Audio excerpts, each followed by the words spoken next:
On the continent of Zunnan, within the spiritual paradise of the Dongsing realm, there are many floating lands. The Empress of the Celestial Demon Sect is about to get married. Someone announces that the ceremony is about to begin and asks everyone to take their seats, greeting the arriving guests. Inside the ceremony hall, many people gather. Ling Xiaoyao enters the venue and an elder tells him to sit in the VIP area. Other guests notice Lin's presence and comment that he is the third prince of the realm and very talented, but still far beneath the Empress. That's still better than Ning Tian, the loser who has been working there for 3 years and is still a 1-star warrior. The young man says he doesn't understand why the Empress chose a loser as her husband, but another guest tells him to be quiet before he gets scolded. Meanwhile, at the residence of the Empress of the Demon Sect, Ning Tian comments that he never imagined he'd one day become a time traveler and end up in a cultivation world. He doesn't understand why he's still a 1-star warrior after working for the sect for 3 years. It feels like a complete waste. The protagonist can't believe he's actually getting married to the Empress of the sect that day, even dressed in such stylish clothes. It's all a mess. A noise is heard outside the room. The door slowly opens, and a woman enters. She asks if he's awake. Then she gets straight to the point, saying he needs to understand that the marriage is just for show. She is Luo Wuking, the immortal Empress. Ning is shocked by that information. She concludes by saying that if he has any filthy thoughts about her, he'll meet a cruel end. Ning thinks to himself how even his marriage is a lie. The system congratulates him on activating the shock system host, leaving him confused. Luo asks if he heard what she just said. The young man reflects on how, with such a horrible system, he'll never escape his status or change his fate. He wants to know how he can outsmart the system and tells it to stop pretending to be dead and answer him. Angrily, the Empress says she'll ask one more time if he heard her. Shouting, Ning tells her to shut up because he's busy over there. The Empress is stunned by his reaction. Exploding with fury, she asks what he just said. The young man realizes this might be the end. He forgot who he was talking to. If she wants to eliminate him, she can do it effortlessly. Stammering, he tries to explain himself. The system congratulates him on completing his first shock and says his reward is an aura suppression skill that lasts for 3 hours. He realizes this is how the system works. He got rewarded for talking back to her. He must stay calm. Their status gap is enormous, and even if she wants a fake marriage, it means she wants something from him. The MC concludes that this woman won't get rid of him so easily without first getting what she wants. Then he realizes he has the upper hand to earn more rewards. He stands up and stomps his foot in front of her, saying he is her husband and asking if she has any objection to the way he speaks to her. The system reappears, congratulating him on completing an ordinary shock. His reward is a blood pill that restores physical strength and aids his meridians. Ming realizes he has to take advantage of this situation while it lasts, so he says that since they're husband and wife, they should do what couples do. The Empress is speechless at his words. The system says he caused another shock. His pill was automatically consumed. He's absorbing energy 10 times faster, and his martial arts knowledge has increased. The young man closes his eyes, feeling the power surge through his body. He no longer has to feel like trash. Full of rage, the Empress asks if he has a final wish and attacks him. He's sent flying. What a powerful strike that was. Lu charges forward, places her hand on the young man's chest, and asks what he wishes for before dying. He realizes she might really go through with it, so he activates the aura suppression. Suddenly, the Empress's powers dissipate. She wonders why her aura is acting like that all of a sudden. She asks how this could be happening and why her powers aren't working. Ning is amazed by the strength of that ability. The woman collapses on top of him, nearly lifeless. Fortunately, the system's reward worked, but they only have 3 hours. Even if he runs, he won't get far enough. When the time runs out, he'll have no chance. He'll have to fight. He turns and gets on top of the Empress, who asks how he dares. That name reflects that at least he was able to feel some satisfaction while in danger, so he wants to give her another big shock. The system announces that he has shocked the Empress of the Celestial Demon Sect several times. 3 hours later, Ming is at the window sipping tea, commenting that now it's too late for her to get rid of him. He's still useful to her needs. She thinks that she must be patient. If she eliminates him now, she won't get the Celestial Demon Manual, and there will be no way for the sect to rise again. The girl sits on the bed. She tells him to come to the palace at night. The wedding ceremony will proceed as planned.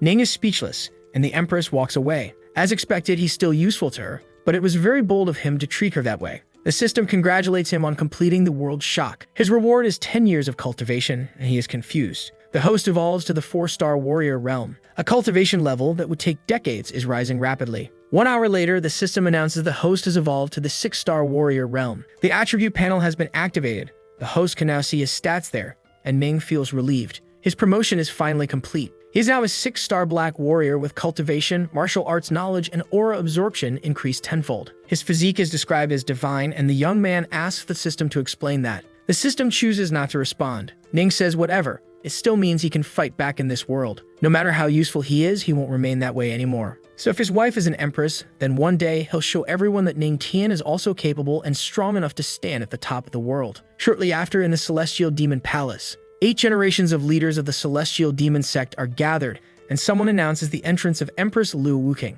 Everyone is impressed. She's someone at the realm of the immortal emperor. She's incredibly valuable as an empress, possessing both beauty and power. Prince Lin thinks about how the empress truly lives up to her reputation, but it's a shame she's marrying that person. The man beside him says he's heard that the prince has secretly admired the empress for a long time, and in his opinion, only he is worthy of her. Quang Shu from the Earth King realm adds that if he were the prince, he wouldn't just sit back and watch the empress marry that loser. Lin trembles at the thought of the situation. Then he downs his drink and asks how he could interfere with her decisions. But deep down, he really wants to see who the loser marrying her is. An elder announces that the empress has arrived and it's time to welcome the husband, Ning Tian. In the audience, many whispers arise. People say Ning is low level, just a 1-star warrior. The elder shouts that he's entering. The gate opens, but Ning isn't there. The crowd wonders where the loser is and how he dares be late to the ceremony. Suddenly, Ning comes running in. As he enters the hall, he complains that no one told him the place was so far, so he had to run like crazy. Thankfully, now that he's stronger, he made it in time.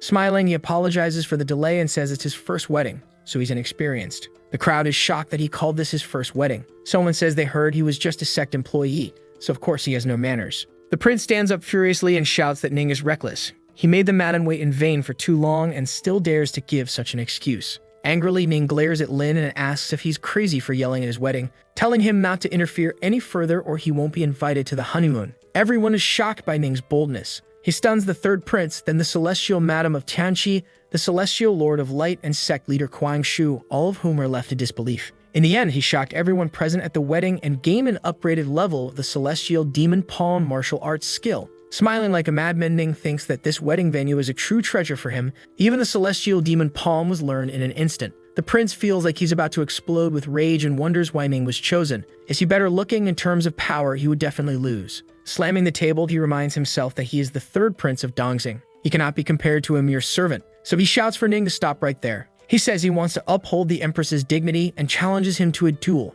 asking if he accepts. In terms of power, the prince is the strongest of the new generation. No one ever imagined the empress would choose someone so different from him. He will crush Ning. Lin says he won't act like a bully since he could destroy him with only half his power, and if Ning is truly a man, he'll accept the challenge. The empress watches the situation unfold, curious to see the next chapter. A master also watches with a smile as he drinks from his cup. Even with just half of his strength, the prince can easily defeat that trash. As long as he accepts, the prince can use it to show off his power in front of the empress. In the audience, one man says that even if the prince doesn't use his full power, he'll still win. Another replies that this will be a great show. Confident, Ning says he accepts the challenge. He can use this prince to shock the strongest person in the room. The prince says Ning must have a death wish. After all, even a small amount of his power will be enough to finish him. He then adds that he wants to see what virtue Ning possesses to deserve the empress. The guests cheer, saying the prince is absolutely right and that she should be with him. Smiling, Ning thinks that since the prince is the one who started the fight, he can't be blamed for what's coming. Since Lin is a distant guest, Ning says he'll let him go first, but the prince mocks him, saying that if he starts, it would be unfair. So it's better for the loser boy to go first. That's exactly what Ning was waiting for, so he says he'll go ahead and begin. The young man channels his power and moves to start the fight. Lin says his movements are trash and his aura and stance are pathetic. An elder from the demon sect says it's a shame the empress is clinging to garbage like Ning. Another elder says that lowly servant fell right into the provocation trap. A dragon appears within Ning's aura and he casually remarks that his palm technique really isn't all that great. He strikes with his attack, which is enough to end Lin. The prince says the kid must be bluffing. That move won't even scratch him. At his level, Ning shouldn't be able to generate anything threatening. Ning remains calm and unleashes his celestial demon palm at the prince, who simply watches. Then he realizes that this power is far stronger than he expected. An elder asks in amazement if that is the celestial demon palm, while another is shocked that he has such a technique. The prince thinks to himself that Ning is just a warrior. He shouldn't be able to maintain an earth-level skill. Now Lin must remove the attack and seal it. Using all of his strength, he tries to dispel the enemy's strike, but doesn't work. Nothing works. Terrified, he looks behind Ning to where the empress stands. He wonders if she's the one suppressing his aura. Lin sees no way out and doesn't understand why the empress is helping Ning. As he's being defeated by the strike, he thinks about how the boy is just trash.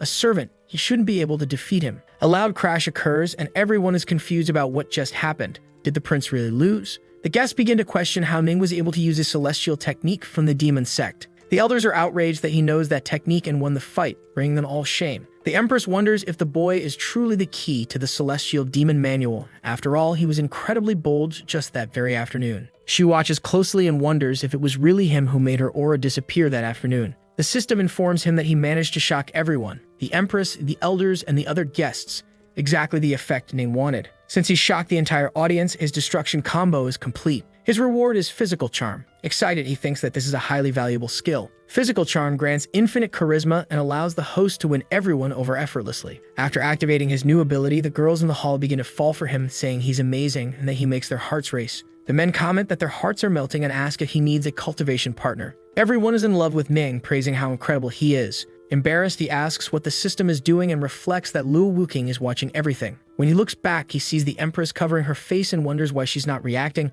Could it be that his charm doesn't affect her? Behind him, the prince asks why people aren't calling him trash. Smiling, Ning stares at Lin. Then he says that yes, he is trash. The audience is stunned that he would call himself trash and question whether Ning has gone insane. He says that as a cultivator, one shouldn't expect to reach success instantly. Then he asks if that's not trash, what is? Someone says it's hard to reach the top in a single step. Another asks if, by that logic, the heavenly sons and princes are useless. Ning remains unfazed and says the world is vast and people are small. There must be people in the world capable of ascending the heavens, moving mountains and seas, doing anything. He'd rather be someone who recognizes his place, but the prince is so arrogant with his small accomplishments, he simply proclaimed himself a genius. Consumed by fury, Lin yells and demands to know what Ning means by proclaiming himself a genius. Everyone begins to feel overwhelmed. An elder says that judging someone's worth solely by how quickly they progress is a ruthless way of thinking. Another adds that the heavenly sons and princes are treated as geniuses. He's just a lowly servant. No one understands why he's been graced by divinity. In the celestial demon palace, Ning stands before everyone. An elder asks Ning where he learned the palm technique. He worries that if the groom keeps speaking, the hearts of the holy sons and princes will shatter. Ning mentions the Buddha scripture pavilion. He can't tell them about the system. The elder reflects that indeed there are records of the sect in the pavilion and asks how long it took him to master the technique. He starts thinking. If he says he learned it in just 1 minute, that might seem suspicious. So he should say a longer time. Nervously, Ning says it took him a day to learn it. Everyone present is shocked by that statement. It's unbelievable that he managed to master it in only 1 day. Then he realizes he should have said an even longer time. That technique is incredibly difficult to practice. Common people may lose their lives trying to learn it, and even the most talented ones take at least 3 days. Shouting, the elder says they finally have a disciple talented enough to rival the Empress. Someone points out that Ning said you can't reach the heavens in 1 step or be a genius, yet he mastered the palm in 1 day. He must be a genius. The system announces that since he shocked the elders of the celestial demon sect, he is rewarded with 100 aura cultivations. The great power flows into his body. The elder cries into Ning's chest, overwhelmed with emotion. Then he steps back and says those are small matters. Greater things cannot be delayed. He calls the attention of the officiant. It's time to begin. They are now married to honor heaven and earth. All the guests admire the couple and say they are a perfect match. A handsome man and a stunning woman. A perfect couple made in heaven. Ning reflects on how just moments ago he was trash, and now he's beloved. Someone announces the first bow to heaven and earth. He reflects that no matter the world, respect for the strong is always a reality. The same voice announces the second bow to the ancestors, and the couple bows. Lu watches him and thinks about how she hopes the demon statue was right, that by marrying him, she'll obtain the manual. Just a few months ago, in the celestial demon sect, behind the mountain in the forbidden region, there was a gate. Through it, the Empress entered and walked down a corridor. At the end, there stood a giant statue of a man. She stops in front of the statue and says that if she's going to marry that loser, she wants the manuals. In half a year, the 5 emperors and 3 lords will occupy that sect. Only if she reaches the realm of the gods will she be strong enough to fight. If she wants to put an end to this, she needs to become a goddess, which can happen if she practices with the manual. Hundreds of years ago, by the sect's carnal right, the leader must obtain the manual. To do that, they must marry someone with a divine physique, even if it means marrying a loser who can't cultivate. She has no intention of letting the sect collapse. At the wedding, husband and wife are leaving and the crowd comments that the Empress is sharp. The more you look at the groom, the better he gets. A powerful baby will come soon. Someone thinks that this must be reported to the Alliance of Leaders immediately. At the Youth Alliance of the Celestial Spirit Realm, a person tells the elders that the demon tamer has been furious and demons are being abandoned by the Celestial Demon Sect. Regarding the extermination of the demoness Luo Wuking, the old Emperor Zhengshan wants to know how things are progressing. Elder Su of JMA says everything is ready. The demoness has no idea what kind of mess is in Qian Feng's head. Another elder says she married some random servant. The Emperor says he heard about that too, and that Kuan Shu also contacted him. He then takes the physique gem, a spiritual item. Through it, he opens the message from Elder Kuan. who says something major has happened. Jingshan asks why he's panicking like that. Kuang says Lu Wuking deceived them all. The person she married isn't trash, but a genius. One of the elders says he knew it wouldn't be that simple. The boy's name is Ning Tian. He used to be a useful servant. The master had Lin Shouweo duel that loser, but Ning defeated the prince with a palm technique he learned in a day. Su comments that achieving that is nothing short of a miracle. Qian Feng tells their leader that this man must be taken seriously. The emperor remarks that unexpectedly the empress has made her move. They need to gather all available information on Ning Tian. The celestial demon sect must disappear, or they'll all be in trouble. That night in the empress's room, Lu and Ning are sitting together. He thinks about how everyone reacted to his divine physique, except the empress. Meanwhile, she brushes her long hair. The young man thinks he needs to wake up. He became her husband out of nowhere. If the system hadn't appeared, he would just be a nobody. Who knows if she ever even visit him in the future. If he wants a foothold in this world, he needs to use his power. So he asks the system to activate physical charm. He wants to take advantage of being alone with her and try to shock her again, to see if she's the same as she was during the day. Smiling, Ming calls out to Lu. Then he says that a single moment on the wedding night is worth thousands of gold coins, so they should do something together. Annoyed, she turns to him and says she knows about his special physique and that it doesn't work on her. He reflects that the Empress's heart seems unbreakable. Even so, she stands up wearing her pajamas, which leaves Ning flustered and shocked. Boldly, she approaches him and says he wants to do that, but doesn't have the guts. Ning gets stressed out by her words and the Empress keeps mocking him. So he rushes forward to save his dignity and prove himself to her. But suddenly, he realizes he can't move and asks the Empress what she's doing. Lu says she merely suppressed his aura a little and tonight, he'll be sleeping standing up. Furious, Ning shouts at her to let him go and challenges her to fight in bed with real swords and weapons, but the girl ignores him. The night goes on and Ning realizes the Empress doesn't plan on letting him go that night. There's no way around it. The gap between them is too big, but he will train and sooner or later, he'll show that he's the greatest of all. The system announces that his cultivation has increased threefold. The next morning, Ning grumbles that Lu is extremely rude and made him stand the whole night. He cultivated all night and became a 7-star black warrior, but that's only a 1-star evolution, which feels too slow. The system informs him that the host can choose a place with abundant aura to cultivate and Ning thinks about it. He knows of such a place. It's the primary cultivation ground. All the aura of the celestial demon sect is gathered there. It's perfect. The disciples of the sect can triple their cultivation speed there. Everyone notices Ning's presence and is surprised that the most popular person in the sect is there. He's a cultivation genius. He didn't expect the growing cultivation aura to be so abundant and pure. It's truly extraordinary. But soon he's disappointed because it's still not fast enough. Those around him are shocked that he doesn't find it fast enough. It seems he can only release his cultivation power at 10 times the normal rate. The system informs him that his tenfold aura absorption is active and power begins forming around Ning. The environment starts to tremble and energy flows throughout the area. People wonder if it's an earthquake, but it's just Ning. He's absorbing the aura from the entire cultivation ground. The system announces that he has shocked the group of disciples and his reward is a ranked movement technique, Water Dragon Step. The cultivation speed of the Water Dragon Step increases tenfold. He thinks that with this movement, getting in and out of places will be no problem. Now he has plenty of aura stored in his body, but without new abilities added, his strength hasn't increased. So he approaches a female disciple and asks where the sex techniques are kept. Excited, she calls him Patriarch and answers that they have a scripture vault, which happens to be open today. He thanks her and leaves, but quickly he stops and asks what she just called him, Patriarch. He wonders how he can be a patriarch when he's only in his early 20s, but she explains that those are the sect's rules. Whoever marries the Empress is the Patriarch. Smiling, Ning comments that Patriarch sounds too old and thinks senior brother would be more fitting. The girl falls head over heels for his words. Everyone melts for him, so Ning says he won't disturb their cultivation any longer. But since he drained all the aura from the area, it can't keep cultivating. Ning heads to the scripture vault of the celestial demon sect and finds a massive line. So he asks if everyone there is going into the vault, saying it'll take centuries at that rate.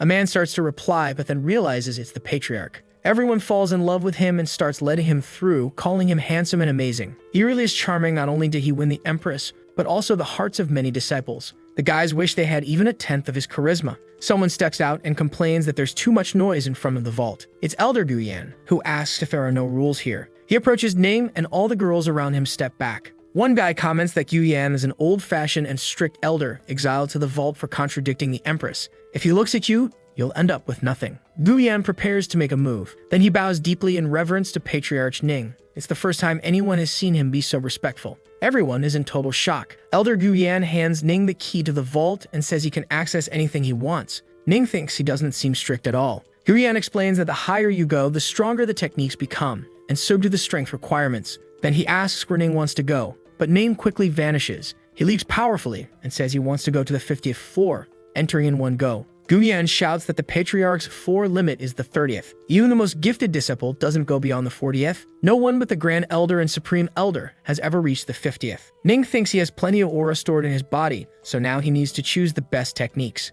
He opens the gate that leads to the floor. He begins walking through the shelves of skill scrolls. The more spiritual veins they contain, the faster aura grows and the more strength increases. But even with his body full of aura, he can only open a dozen spiritual veins, which isn't enough. Then he sees a scroll glowing in front of him and wonders what it is. It turns out to be one of the advanced Earth techniques, Demon King technique. He decides that's the one he'll learn and opens the scroll. Then he uses his comprehension boost to learn the technique quickly. The system informs him that the host is comprehending the Demon King technique, its elementary level has been achieved, and the technique has been upgraded to its maximum level. Ning feels all the power coursing through his body. His body and eyes begin to glow. Suddenly, there's a massive explosion. Outside, the crowd is stunned. The Patriarch found an incredible technique. Guyan wonders how much he can endure at once. Using the vault key, Guyan contacts Ning, calling out to him. He explains that the plaque allows anyone inside the vault to communicate with the outside world. Since he saw something strange happen, he became worried about the Patriarch. Ning says there's a problem. Too few spiritual veins are opening. Calmly, Guyan tells him not to get discouraged.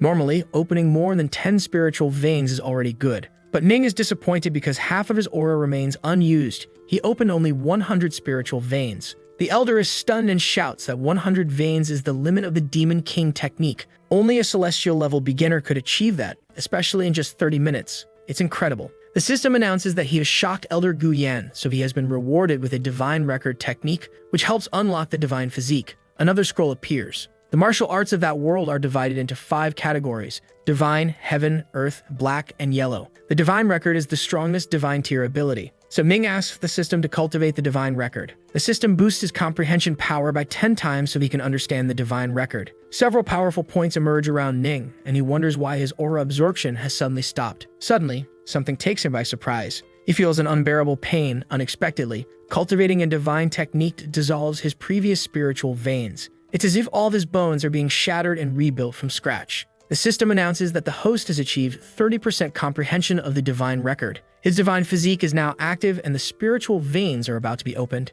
He thinks that even with his comprehension increased tenfold, he was only able to absorb 30%. He wants to see how many spiritual veins this divine technique can unlock. From inside the vault, powerful lights shoot out and someone asks the Elder what's going on. Guyan replies that it looks like the Divine Ocean. When cultivating, aura gathers like a stream. The more aura present, the better it is for cultivation. But only when a massive amount of aura gathers does an ocean form. The Patriarch must have extremely high cultivation talent. The power Ning releases surpasses the walls and ceiling of the building. Someone shouts that the Patriarch and his spiritual ocean are rising toward the heavens. From below, it's possible to see Ning bursting out through the top of the vault in an explosion of power, trying to absorb all the aura of the celestial demon sect. Guyan yells that he's too young and that's far too much aura. It's impossible for him to absorb it all. The Supreme Elder arrives flying through the sky, saying it's a reckless move and asking who is trying to steal the aura of his sect. Everyone is shocked by his appearance. After all, he had been in seclusion. Someone comments that he must have succeeded and reached the realm of the immortal emperor. The Supreme Elder lands on the ground, furious, and everyone greets him. Guyan congratulates him, saying that now both he and the Empress possess emperor-level power. No one will dare eliminate the sect. But the old man is filled with rage and shouts that he didn't succeed at all. He was on the verge of advancement when his aura was suddenly absorbed. Then he asks who's causing this mess. Guyan comments that since the Elder was gone for a year, he's out of the loop. That's the Patriarch. The old man is shocked that Lu got married, then asks who her husband is. Is it the Emperor of the Divine Palace or the Lord of the Celestial Mist? But it's neither. It's a member of the sect. He's stunned and yells that no disciple could possibly be worthy of her, that marrying someone like that is wrong. Amidst the chaos, someone says the young man is certainly worthy. It's the Empress, who has arrived at the scene, making everyone bow in her presence. Angrily, the Supreme Elder says she's a bad girl. The Righteous Alliance has their eyes on the sect and could invade at any moment. She should have chosen a powerful husband. She responds that he should watch his words. She's still the Empress and he shouldn't concern himself with her personal duties. The old man reluctantly agrees. Someone whispers to Guyan that they never expected the Empress to show no mercy to the Supreme Elder for the sake of the Patriarch. High above, Ning is in contact with the power while meditating. A man shouts that the celestial lightning thunder is forming and someone asks if the Patriarch is cultivating a new ability. Guyan wonders how it came to this. Ning appears calm as he evolves. The Supreme Elder yells that this isn't just any lightning. It's the Thunder Dragon forming and crossing the spiritual ocean. He's using it to open more veins. Then the elder asks the Empress if her husband is really just a mere disciple and says that with that talent, it's very possible he could reach the Emperor realm one day. Pleased, the Empress wonders if Ning created all this chaos just to open more spiritual veins, and if so, he's closer than ever to divine power. Pointing upward, someone shouts for everyone to look. The spiritual ocean is darkening and being drained. Ning is serious before the massive dragon that formed. If the aura isn't enough, the thunder dragon will cause Ning to explode and perish. The Empress heads toward him and tells the elder to watch from there. She will protect him. Then she begins to use her power to restrain Ning, who descends. He hadn't expected that transforming the thunder dragon into spiritual veins would require so much aura. The Empress is caught off guard and he begins absorbing her aura by force. She is protecting him. This is the first time something like this has happened. Everyone is stunned that someone would receive such treatment from the Empress. Staring at Ning, she thinks he has quite the appetite if he wants to absorb her aura too. Curious to see how much he can take, the girl decides to willingly give him her aura and then uses all her celestial emperor power. Ning absorbs all the aura he can in front of the massive dragon. The thunder of the spiritual veins is truly extraordinary. Smiling, the patriarch is struck with an immense amount of power and moves toward his wife. The Empress is surprised by the situation and he holds her in his arms, thanking her. Then he teases her a bit for having willingly given her power to protect him. She complains and tells him to let her go already. Ning hadn't expected her to protect him. It seems she really does need him alive. The two fly through the sky, now without the spiritual ocean or the dragon. Gumian asks the Supreme Elder how many spiritual veins he opened during his first awakening. The old man replies 8, and that he was considered a genius for it. Then he says that boy is incredibly talented. He might be able to open 40 or 50 veins. From below, Gubian calls out to the patriarch, asking how many spiritual veins he opened. Ning says he'll take a look. Then he replies that more than half of the aura still remains and he's only opened 199 veins. The Supreme Elder and Guyan are stunned by that number. That's an enormous amount of spiritual veins. Meanwhile, at the imperial court of the Dongxing Kingdom, the healer Chan Lao informs the Lord that the Thunder Tribulation came from the celestial demon sect. The Emperor of the Kingdom, Lin Ba, complains that ever since his son returned from that sect, he lost his spirit and could never be healed by medicine. Furious, he tells Tan Lao to contact the Righteous Alliance so they can discuss the urgency of destroying the celestial demon sect. The healer tries to mention that the Empress is there. Even so, Lin Ba doesn't seem concerned. The sect is in Dongxing territory and growing stronger. If they're going to eliminate it now, it might be too late later. Elsewhere, 3 old men stare at the sky. One of them, Shengshen, says that lightning tribulation might mean the Empress is ascending to the divine realm. Another says it doesn't yet seem like the divine realm. If she is broken through, then it means they would lose if they tried to invade the sect within 6 months. Shengshen agrees but says the Empress couldn't have become a goddess.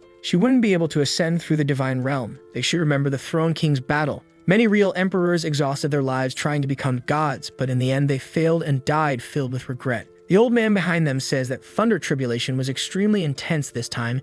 It might have alerted the entire realm. They need to know what caused it. Finally, Shengshen says that it doesn't matter where it came from. What matters is that the Empress is involved. They must deal with the sect as soon as possible. At the sect, the Empress and Ning land on the ground before everyone. The Celestial Elder, shaken, thinks that he never expected such a person to appear in his sect. That boy will be a powerful weapon once he reaches the Celestial Realm. In a single motion, Lu grabs Ning's shirt and pulls, ripping it completely. The young man becomes embarrassed and says they shouldn't be showing off in public. There are many disciples around, and they cover their eyes to avoid seeing the scene. But the Empress remains unfazed and, with her hand on his chest, uses her magic on him. He falls to the ground, weakened, and asks what that was. The woman says there was still hidden damage in his body and that she helped him with it. Ning is confused. Then she says it seems like his wife is worried about his health and wants to see him well. He mocks, saying he's touched by that. But before he can finish speaking, he is caught off guard. Tired of the boy's nonsense, Lu throws him far away with her power. Huyan asks if the patriarch will be okay, and she replies that she didn't even use 10% of her power, so he'll live. Then she looks at everyone with a threatening gaze and says that they are all forbidden from speaking about the events of that day.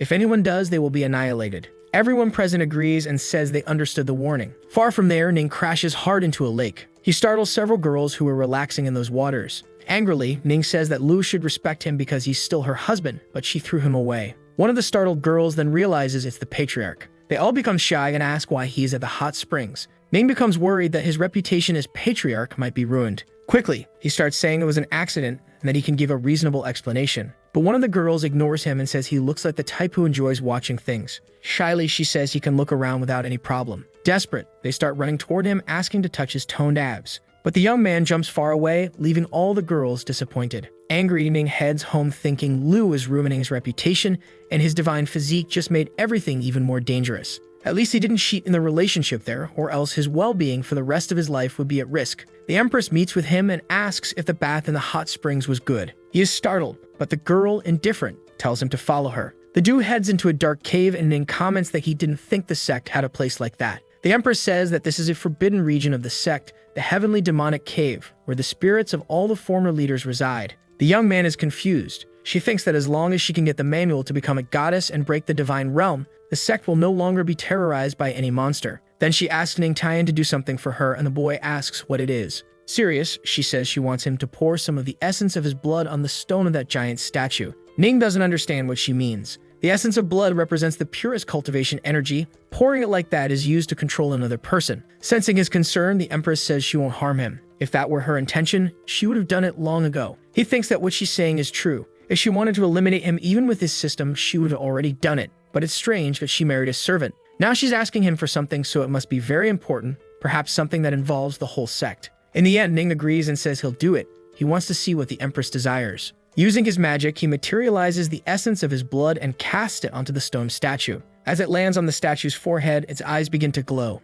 Suddenly, a man appears in front of the statue, laughing menacingly, and shouts that he has finally been awakened. Serious, Lu asks if that man is the founder of the sect. Ning is shocked, thinking it's been hundreds of years since the sect was founded, and the founder is still alive. Laughing, the man says that hundreds of years have passed and they finally sent someone with a divine physique there. The Empress questions what he means by that and asks where the manual and the method to become a goddess that was promised to her are. The man keeps laughing and says the girl is too naive if she thinks that the manual contains a way to become a goddess. That was just a rumor he invented. Thanks to her foolishness, he managed to find someone with a divine physique without any effort. Then Ning realizes that it was only because he possessed a divine physique that she decided to marry him, so that she could become a goddess. Lu says that the ancestral teachings passed down through generations were created by him, so the purpose of all this was for him to recover his body and return to life. The man says that's correct, all the previous leaders were useless and failed to find the celestial physique, but that foolish girl managed to do it. The Empress is shocked and says she will put an end to him. She then uses the heavenly demon palm against the man.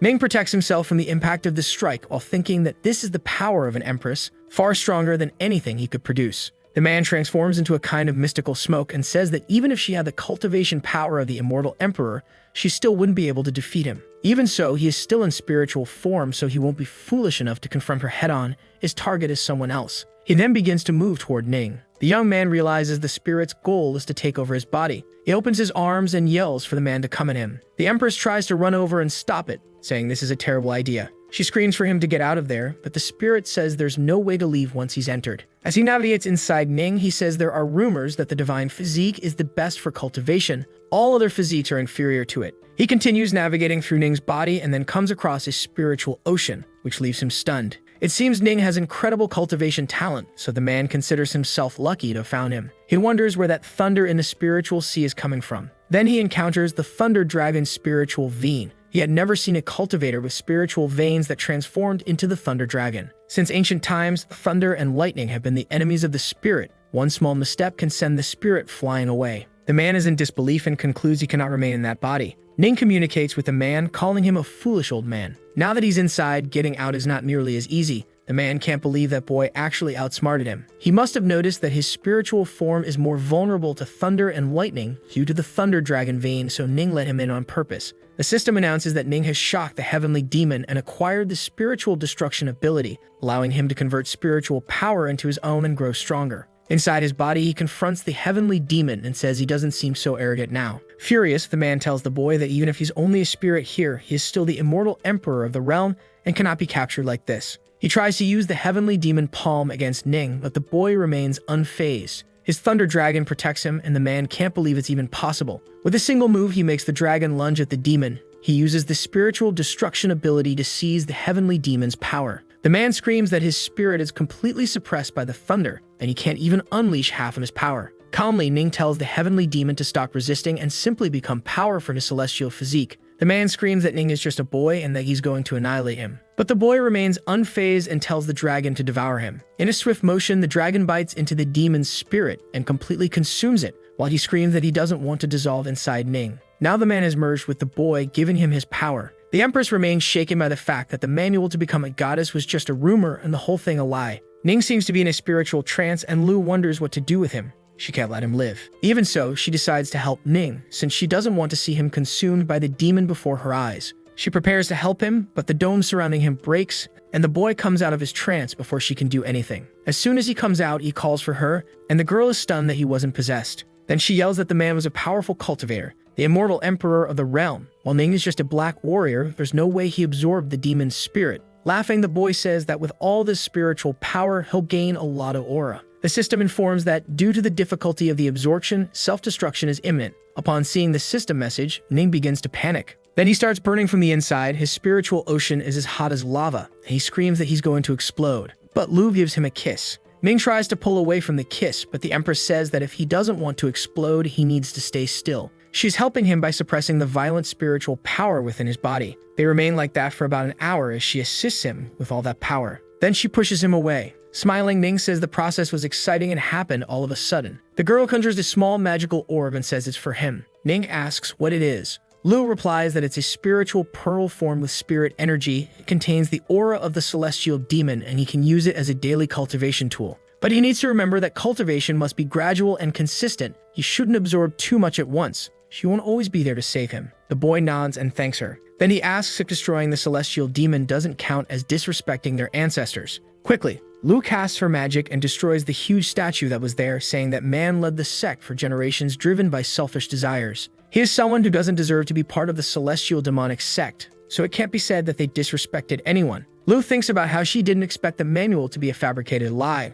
Without becoming a goddess, she can't progress and she doesn't know what to do about the attacks. In any case, there's nothing they can do about it. If they're really attacked, all the sect can do is try to hold them off with its power. Even if the sect is destroyed, she will make the culprit suffer in the future. With Lu a bit farther away, Ning calls out to her and asks if he's evolving, since his body starts to glow. The Empress reflects that he truly has the divine physique. In a few days, he will have successive major breakthroughs. This speed is a rare sight. Ning is in a meditation posture as he evolves. Lu walks away saying she'll let him cultivate in peace. The system congratulates the host for evolving to an 8-star Black Realm warrior, and then to 9 stars. Finally, he evolves to the 1-star spiritual realm. He comments that after entering the spiritual realm, the difficulty of cultivation increases and the need for aura also grows. No matter what happens in the future, he needs to stabilize his foundation first. Meanwhile, in the Shadow Demonic sect, a young man announces to another that the sect leader Yin Sanchi is there. The man asks Sanchi if he's evolved again. He replies yes, he has already reached the peak of the spiritual realm and is now 1 step away from entering the Earth King realm. Then the man says he's only 20 years old but can already be compared to elder veterans over 50. With his potential, the sect has found its successor. Angrily, he comments that it's a disgrace that their sect is being suppressed by the celestial demonic sect. This way, they'll never be able to progress. Since ancient times, demons have respected strength. The celestial demonic sect has its powerful empress and has remained at the top for hundreds of years. The man starts getting furious and questions how a woman with such delicate hands can lead her people down the demonic path. A shadow sect should reign instead. Placing a hand on Yin Sanchi's shoulder, he says that the celestial sect will be at the conference, and he must go to represent his sect. His presence there is important. Everyone on the demonic path is dissatisfied with the Empress, so they're sending their geniuses there. Yin Sanchi says they can defeat the sect's disciples. Excited, the man says they'll see how she manages to stay in power as the leader of the demonic path after that happens. Elsewhere, Ning stretches and comments that he got lucky this time. The celestial demon was only in his spiritual state, and he was able to defeat him. According to what he's heard, various forces are constantly clashing. They'll definitely face dangerous situations in the future. He looks at the pearl and reflects that the Empress is right. There won't always be someone there to save him when he's in trouble. The system informs that the full moon night is filled with aura, a great time for cultivation. Ning comments that he needs to work hard and grow stronger as soon as possible. Late at night, people are amazed to see the patriarch at the top of the cliff cultivating under the moonlight.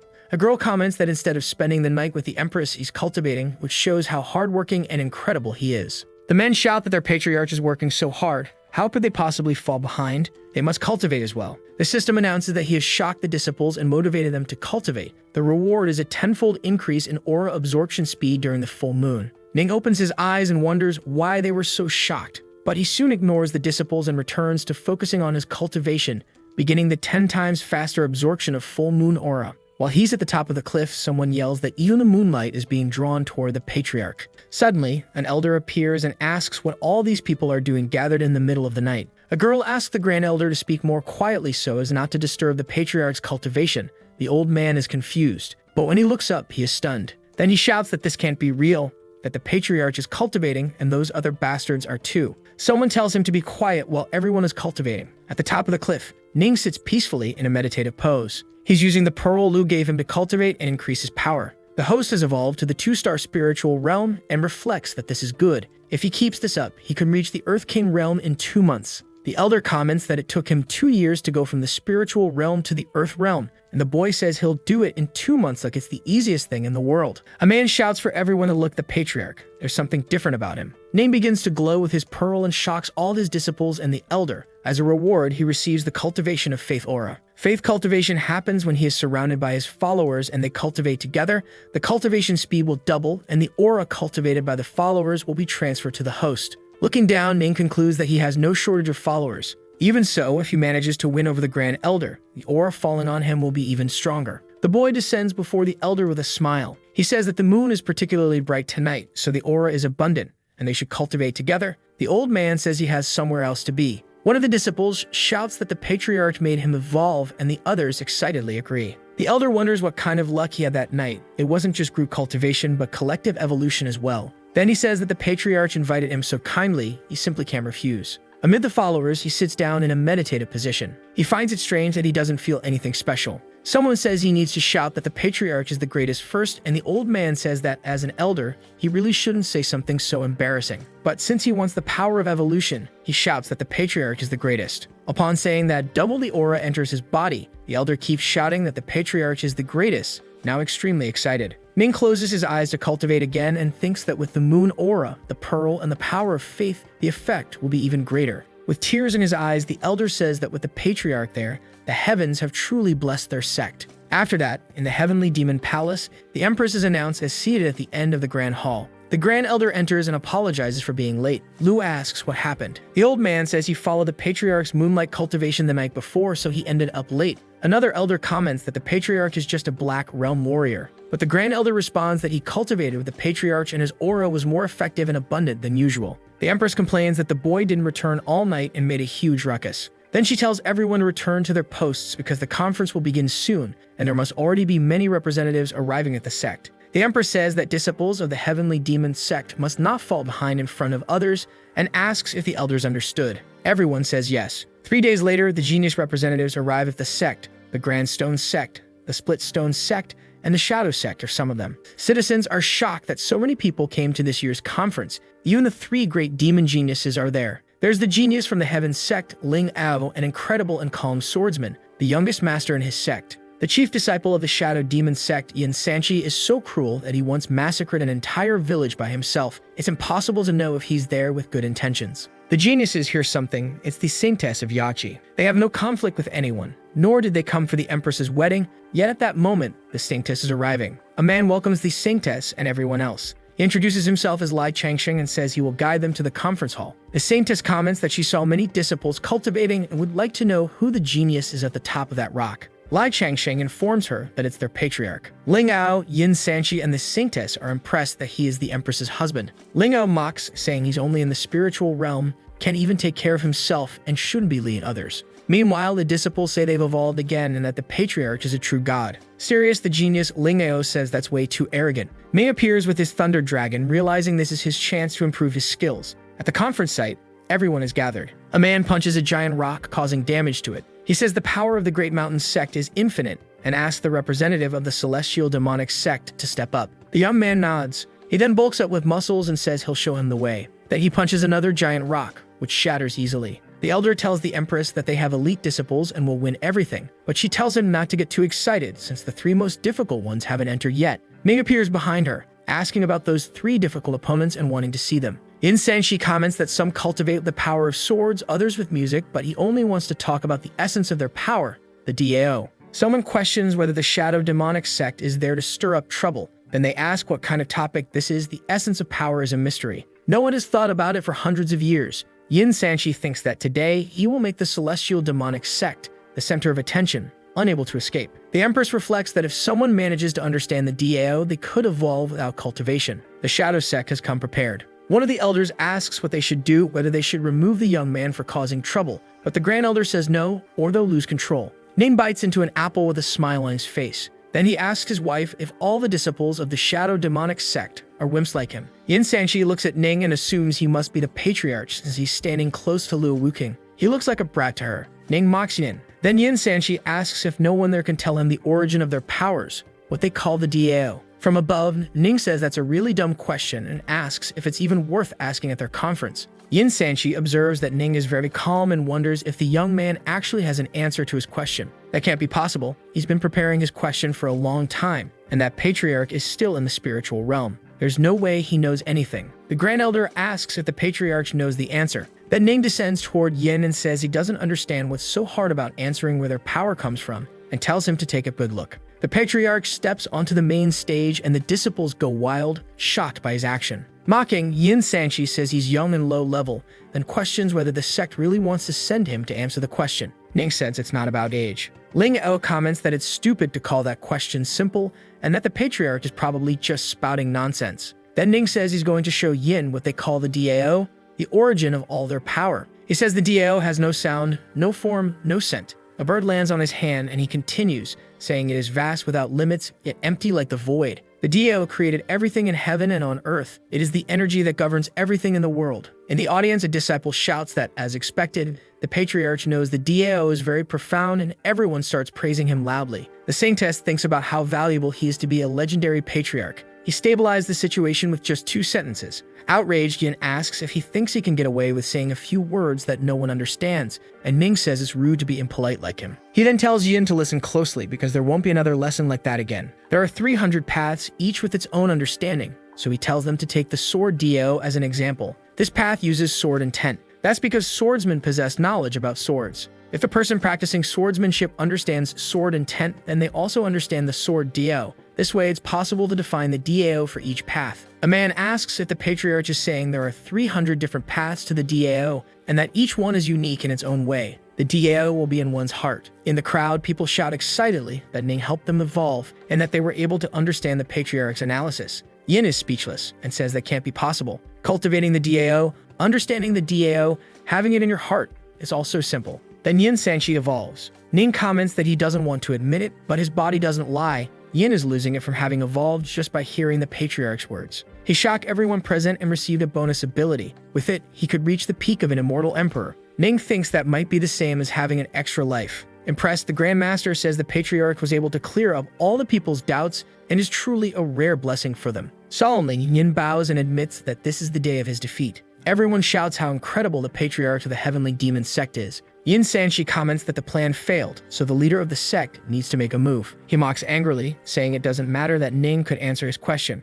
When he returns to the sect, they'll all suffer great losses. Ling Eo introduces himself as a member of the Heaven sect and asks the patriarch to guide him. He jumps into the center of the stage before Ning and says he wants to discuss the sword DAO. The show is beginning. Ling is a very powerful swordsman. Smiling, Ning tells him to come closer, and he thinks this is the perfect moment to test the martial arts the system gave him. Facing the patriarch, Ling says his shadow sword is a great treasure weapon, that he draws his sword with a swift motion that draws everyone's attention. In the entire heavenly spiritual domain, a treasure weapon is one of the most powerful types of weapons. A sect leader must truly value him to have given him such a sword. Weapons in the domain are generally divided into 5 levels: magical, spiritual, treasure, immortal, and artifact. There may be levels above artifact, but no one has ever seen one. Ning thinks that even with such a good weapon, everything still depends on its wielder. Pointing the sword at Ning, Ling Nao asks why he doesn't have a sword if they're going to talk about sword power. The patriarch says he simply doesn't have one. Someone in the crowd shouts that they have a good sword for him. Another asks the patriarch to use theirs,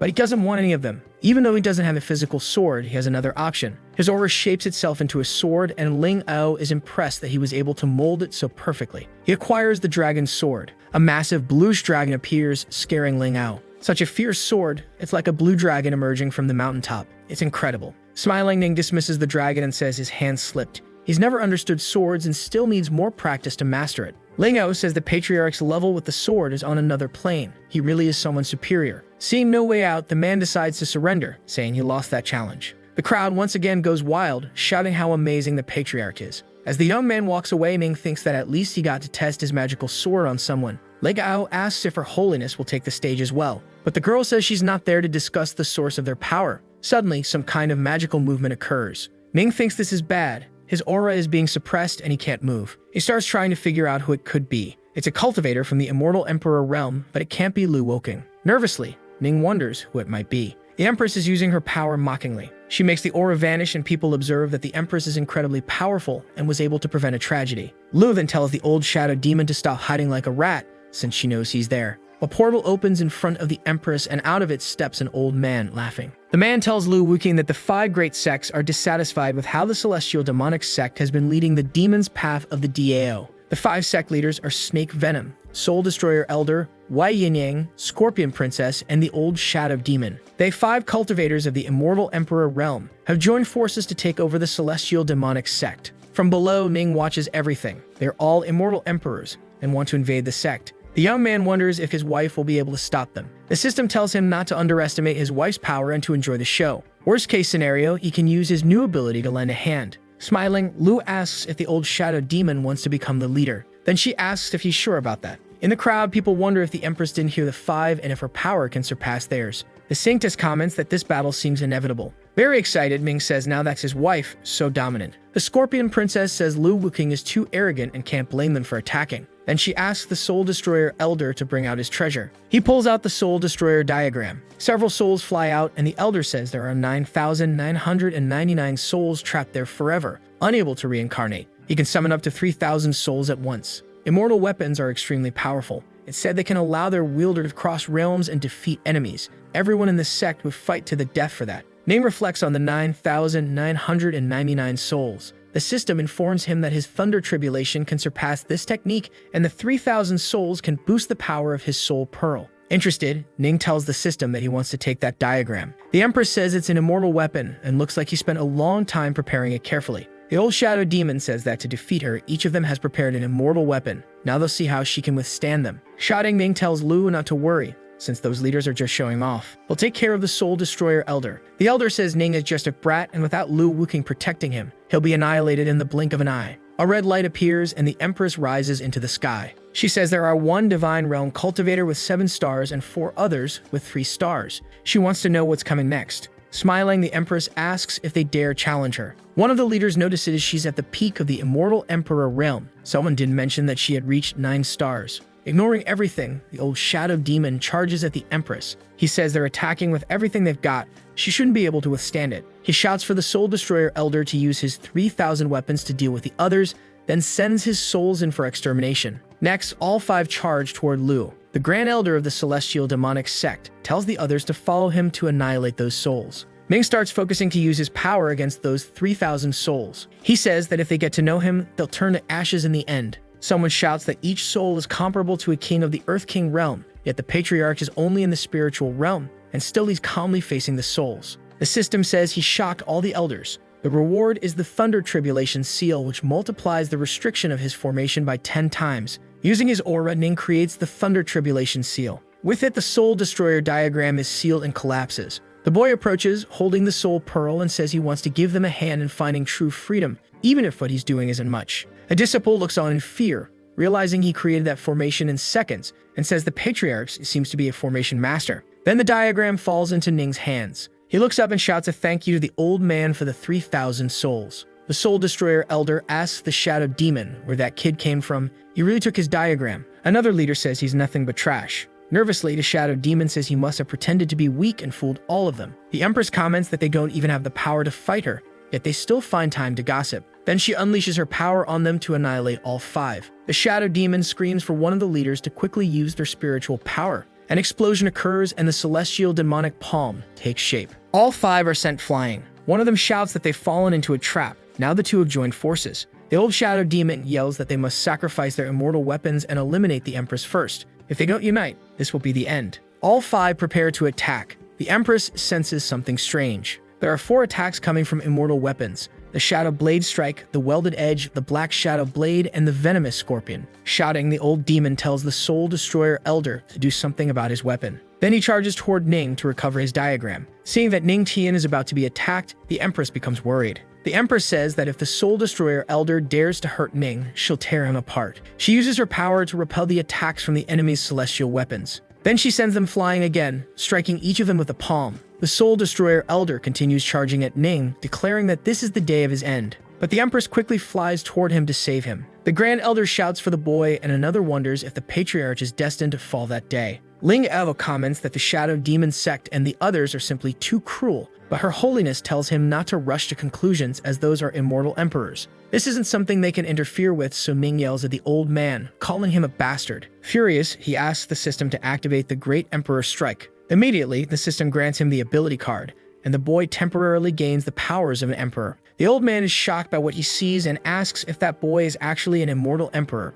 Charging at the man, Ming shouts that it's him who will meet death today. Before the Soul Destroyer Elder can react, Ming hits him with a massive explosion. In the crowd, Ling Ao is speechless upon seeing an immortal emperor-level cultivator reduced to dust with a single blow. Ning is calmer now, and the Empress reaches him visibly concerned. She reflects on how someone from the spiritual realm could attack with the aura of an immortal emperor. Suddenly, Ning coughs up blood and starts feeling unwell. Lu holds him and asks if he's hurt. Shy, the boy realizes his wife is still taking care of him. The elders rush over, asking how the Patriarch is doing. The Grand Elder checks on the boy and concludes that he's fine, just suffering from exhaustion. With a hateful look, the Empress tells the other sect leaders that they'll settle things later. Then the 4 remaining sect leaders flee in desperation. She starts drawing her weapon and says they think they can escape from her hands. But that's impossible. Lu draws a bow and arrow to strike them as they flee. Thus, the Empress hits each of the 4 sect leaders in the chest, piercing them. The old shadow demon falls to the ground and says Lu Wuking is insane. His blood starts pouring out, and the Empress tells her Grand Elder to take care of the 4 surviving leaders of the rebellion. After this event in the Just Alliance, someone is shocked to receive the news that their 4 sect leaders are gone. The only survivor was the old shadow demon, who escaped with severe injuries. That nobody, the Empress's husband, annihilated the Soul Destroyer Elder with a single blow. The old man says Lu is at the peak of her power. How many could provoke her now? As for the useless one, she should give him some protection. Still, now everyone knows he exists. Then the elder says that's no excuse. When the leader of the celestial palaces of the Void God emerges from seclusion, Lu won't be able to oppose him. He orders his subordinate to inform everyone that disciples must be sent out for training, and if they encounter anyone from the Heavenly Demon sect, they must annihilate them. 3 days later, in the Heavenly Demon sect, Ning is lying on a rock above the lake. He wakes up and wonders if he's still alive. He feels like his entire body is about to fall apart. He thought he met his end at the hands of that old Soul Destroyer. The Empress approaches and says it's already been 3 days, then asks if he really hadn't woken up yet. The boy looks at Lu. She comments that no matter how long it takes, she will wake him up. Feeling giddy, the boy thinks she's harsh with words but soft-hearted. He decides to pretend he's still asleep to surprise her. For the first time, he looks carefully at his wife. Before, he had been in such a rush, he hadn't even noticed her properly.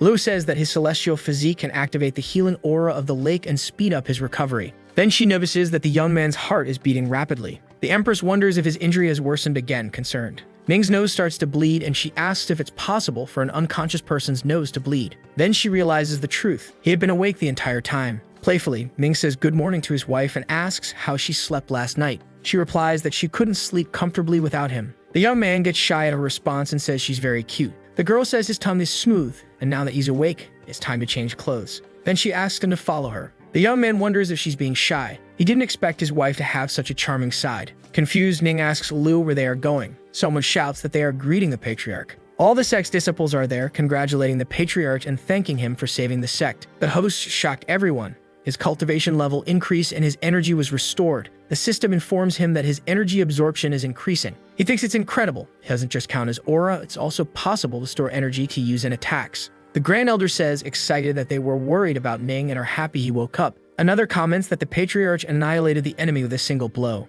In her hands, the Empress holds the acquired immortal weapons. The Wind Dragon Spear, an emerging weapon like a dragon, with immeasurable power. The Black Tortoise Shell, it is dark and indestructible. The Red Sky Sword, potent like a blazing flame. The Empress says that Ning Tan helped with the annihilation of the 4 sects, and the Celestial Demonic Sect is grateful, so he may choose one of the weapons. Ming thinks about taking all 3, but with his current strength, he wouldn't be able to control them. So he decides to choose the Red Sky Sword, which is a mid-level immortal weapon. The young man takes the sword and says it is the chosen one. With that deep aura, it truly is an extraordinary weapon. Using his own blood, Ning establishes a blood contract with the weapon. All of this so the sword recognizes its master. Someone says he is worthy of being the Patriarch. The blazing flame aura is very strong. Looking at the blade of his sword, Ning connects with it, and a flaming dragon is formed. Everyone notices that this is a tremendously powerful reaction. No one imagined that the Patriarch's sword would be that incredible. Suddenly, the aura begins to weaken and the sword seems to become a spiritual aura weapon. Then the Empress explains that the red sky sword behaves like that. Its level changes according to that of its master. The master's strength determines its strength. The stronger he becomes, the stronger the weapon will be. It will all depend on Ning's power. The young man thanks his wife and reflects that as long as he keeps evolving, there will be no limits, and soon the sword will be as strong as an immortal weapon. Looking at the young man, Lu says she has something to ask. Serious, she questions where his great emperor's strike came from.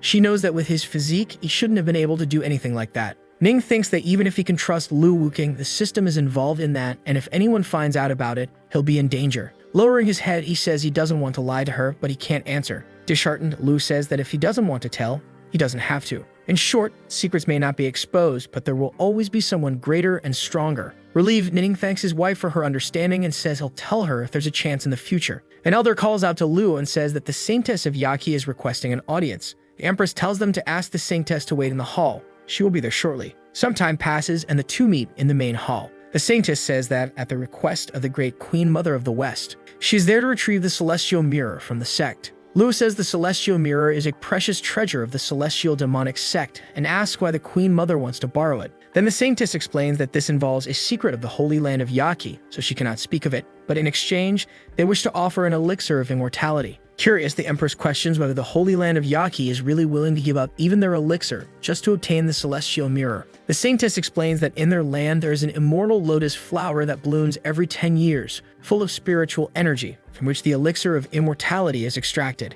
She wants to know if the Empress is willing, because with the Reg Elixir and proper evolution, she'll have a better chance of winning against the Alliance's siege. Thoughtful, Lu says she can lend the mirror, but only under one condition. Worried, Her Holiness asks what that condition is. Later that night, Ning questions why the Empress wants him to take the mirror to the Holy Land, and the elixir might increase his chances of evolving. Lu says it's worth trying. She says she noticed how hard he's been working to improve, and she doesn't want to miss the chance to help him. In Yachi, he may be able to evolve if he talks to the Queen Mother. The boy thinks that if it weren't for the Empress, he would have died at someone's hands, even if not the old Soul Destroyer. By improving his physique, he won't be exhausted when using advanced techniques. Smiling, he thanks the Empress for her thoughtfulness. Then he says all the disciples in Yachi are women and asks if Lu isn't worried about that. Calmly, she says she isn't, but he'll pay if he does anything bad. The boy teases her, asking if she doesn't mind becoming a widow. The Empress says no, then asks if he plans to go to the cliff to continue cultivating or if he wants to go lie down and sleep. Ning gets very excited by the Empress's question.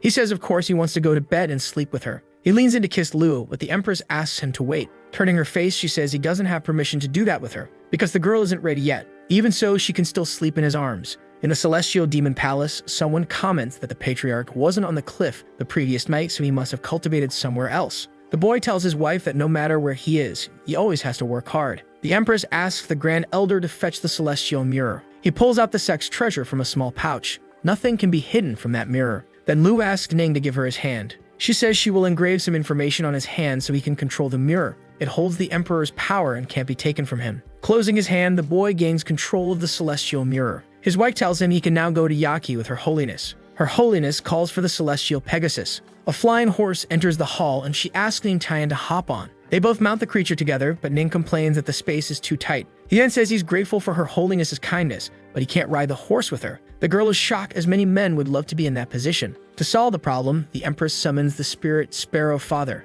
Ning covers his eyes from the brightness. Before them appears a massive bird, a level 6 beast with power equal to a cultivator from the Heaven Realm. The boy is impressed by the huge bird. Stroking its head, he reflects that a level 6 beast is equivalent to a cultivator of the Heaven Realm. He mounts the bird and says he'll return soon to his wife. Lu wishes for his safety. He then asks the sparrow to fly to the Holy Land of Yaki. They soar high into the sky, and Ning comments that this is the first time he's left the sect since arriving in that world. Still, he's heard that there are 3 paradises and 9 realms. The spiritual heaven domain is in the second paradise and is divided into 2 parts, the righteous and the demonic. On a holy island of Yachi, neutrality has always prevailed and the 2 sides have never caused trouble. If there's a place there where he can improve his physique, then he surely isn't the only one trying to reach it. Ning wonders what kind of challenges he'll face there. Her Holiness talks about how vast the spiritual paradise domain is and that the trip to the Holy Land will take 1 full day and night. The boy thanks her for the information. Then realizing he has plenty of time, he decides not to waste it and cultivates as much as possible.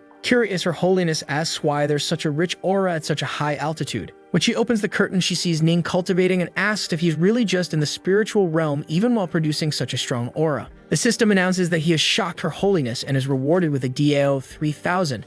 Ning continues his cultivation. They continue flying through the sky. Day turns into night. Ning is still on the sparrow, cultivating. The system informs that he has evolved. He reaches the 3-star spiritual realm that advances to 4 stars. After accumulating aura for a few days, he finally evolved 2 minor realms at once. Meanwhile, in the holy land of Yachi, a woman welcomes guests, saying that the Queen Mother sent Yahello to guide them. One of the guests thanks her. But before he can say anything else, a sudden wind arises. It's the Saintess and Ning arriving from the sky. As soon as they land, the Saintess informs the Patriarch that they've arrived in the holy land of Yachi. He replies that the place is very beautiful. Yahello asks who that young man is. Then the Saintess says he is the Patriarch of the celestial demonic sect. The girls are impressed that he is the legendary and famous Patriarch. They didn't expect him to be so handsome and young. Looking closely, Saintess says she also didn't expect the Patriarch to be so charming. Ning reflects that it's all thanks to his physical charm. The guest who was speaking with Yahello gets angry because she's now giving her attention to another man. Unexpectedly, the Patriarch who stole the spotlight at the Empress's wedding is only in the spiritual realm. The Empress must be ashamed of having such a weak husband. Then the guest says that now that they've seen the holy land of Yachi,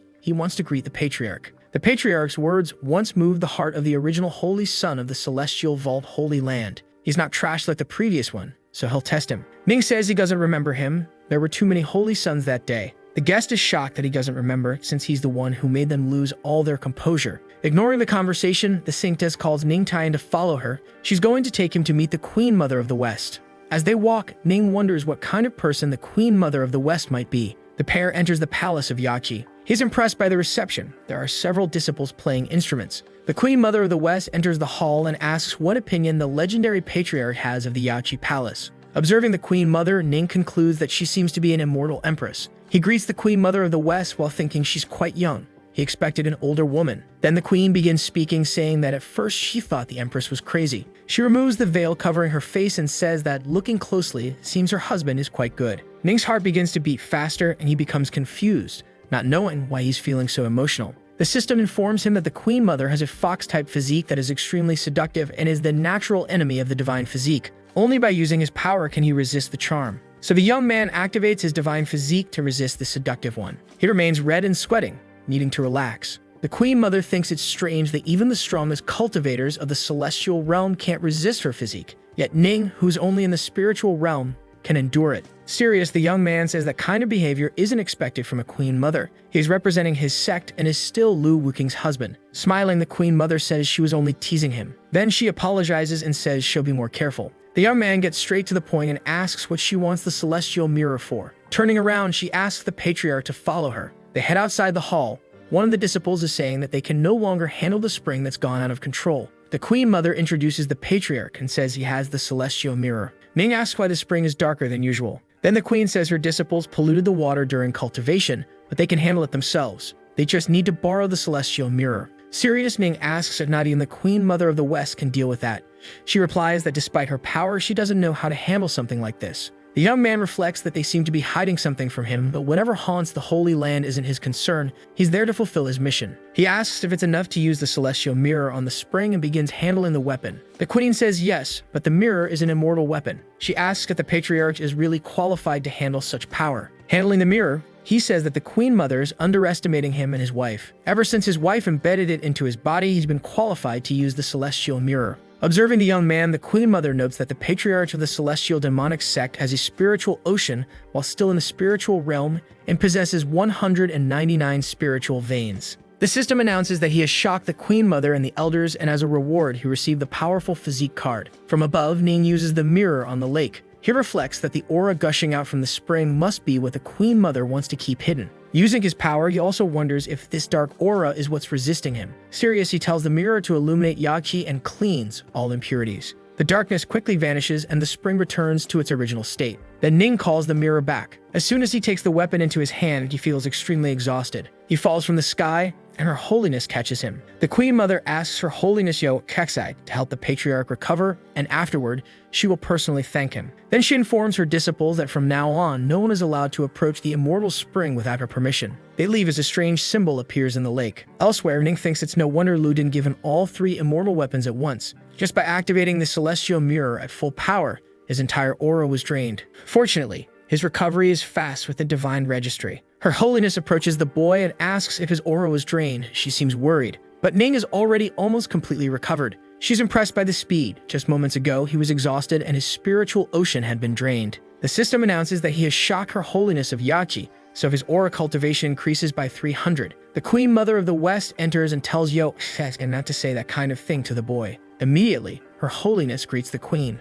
Then she notices something strange. It's the Queen Mother standing very close to Ning, saying that his physique looks excellent. To show her gratitude, she wants him to stay for a few days and choose any elixir he wants. Ning thanks the Queen Mother for her kindness but says he doesn't need that while thinking that this holy land is full of women. If Lu finds out, he's doomed. So he says his wife recommended the Holy Land to help him improve his physique. The Queen Mother realizes the Patriarch wants to go to the Immortal Spring. She says that everyone there returns kindness. The elixir will take 2 months to be ready, but they will send it to him. As for the Immortal Spring, she won't refuse, but she wants to ask something. The Queen Mother of the West places her hand on Ning's face and gets close, asking who he thinks is more beautiful, Lu or herself. Ning wonders if that's even something he should be considering. The Queen Mother of the West is undeniably beautiful, but his wife is naturally better. Slapping Ning hard across the face and sending him flying, she says he can go to the Immortal Spring. Yelexei gets worried, but the Queen Mother says he'll be fine. She just sent him to the Immortal Spring by an alternative route. At the Immortal Spring, a guest says he's heard that those waters contain a rich aura that can cleanse and strengthen the body. The disciple confirms this, but says that's not all. She explains that the aura of the Immortal Spring is contained in the Immortal Waterfall. Once it falls into the lake, it changes its original form. That's why they sit beneath it to cultivate. He notices the waterfall descends from the sky, creating a huge impact. The girl agrees, saying that if someone stays under it too long, their body will be swept away by the spring. A woman connected to nature appears and says that this is the Immortal Spring and men are not allowed to proceed further. The girl greets the elder woman, King Lin, and introduces the boy, saying he has permission to cultivate there. He notices the presence of a Heaven Realm cultivator. The elder says that if he has permission, he may pass, and the girl thanks her. They move forward, and the boy observes that all the disciples of the Holy Land of Yaki are truly remarkable cultivators.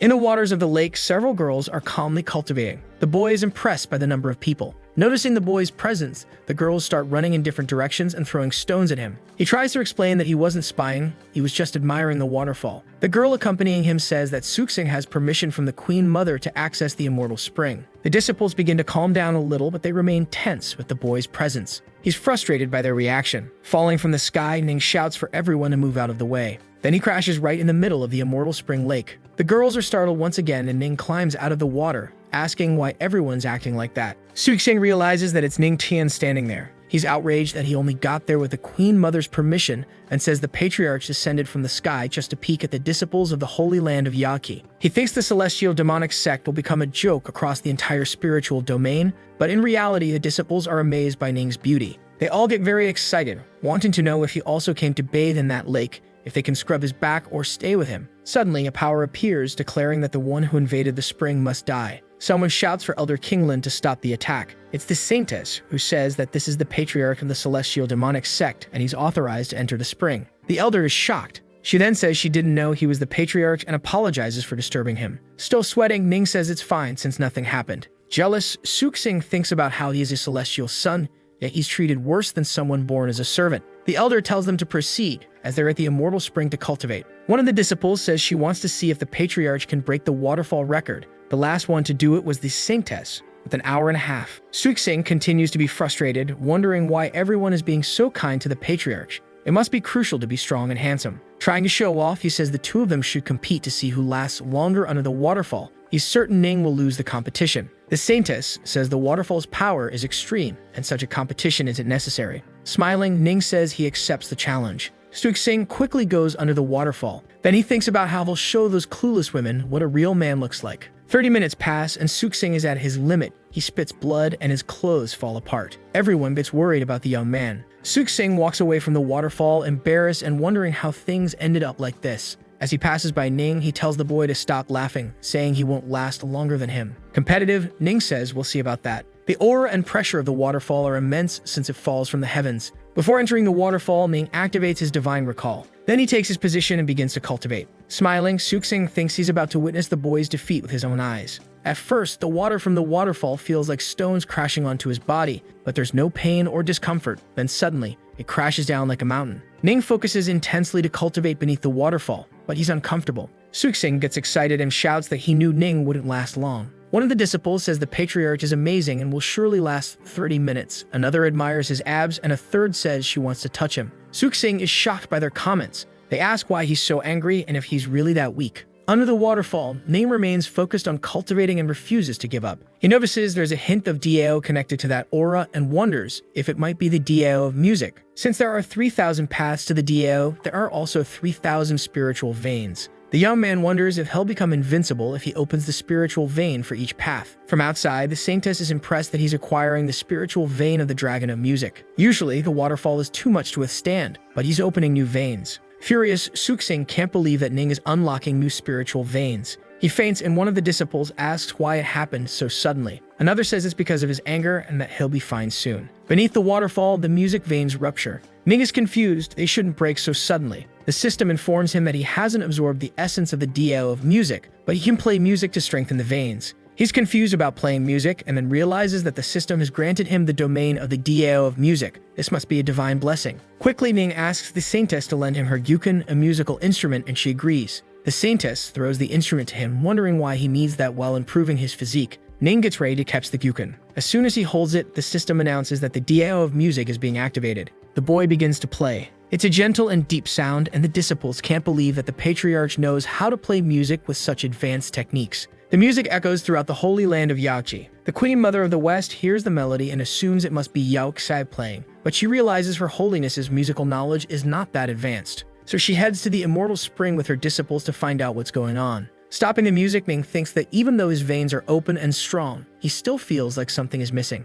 In front of him, someone says it's interesting that he's improving his physique and opening veins while playing gyukan, all at the same time. It's the Queen Mother of the West who asks if he wants help from his older sister. The boy says that strengthening and improving his physique is his own duty. He doesn't want to trouble the Queen Mother with it. Kindly, she tells him not to reject her so quickly and asks if he doesn't feel like his open veins aren't reaching their final form. She picks up her musical instrument and begins to play, saying that he's forgotten something. Suddenly, Ning feels like his spiritual veins are boiling. An explosion of power erupts around him, and several dragons are formed. The Queen Mother of the West reflects that she just wanted to help a little but didn't expect him to succeed this much. Excited, Ning realizes that 20 spiritual veins have been condensed. The system announces that he has shocked the Queen Mother of the West. He receives a skill card, fast as lightning. With it, Ning can perform 3 long-distance dashes. He thanks the Queen Mother, and she says that only by cooperating with each other can they reach great heights. She continues saying that the gentle sound of the gyukan and the sorrowful sound of the flute complement each other, just like the two of them. But Ning reminds her that he has a wife and asks her to restrain herself. The Queen Mother leaves angrily because he didn't even give her a chance. He asks the system to use the powerful physique card,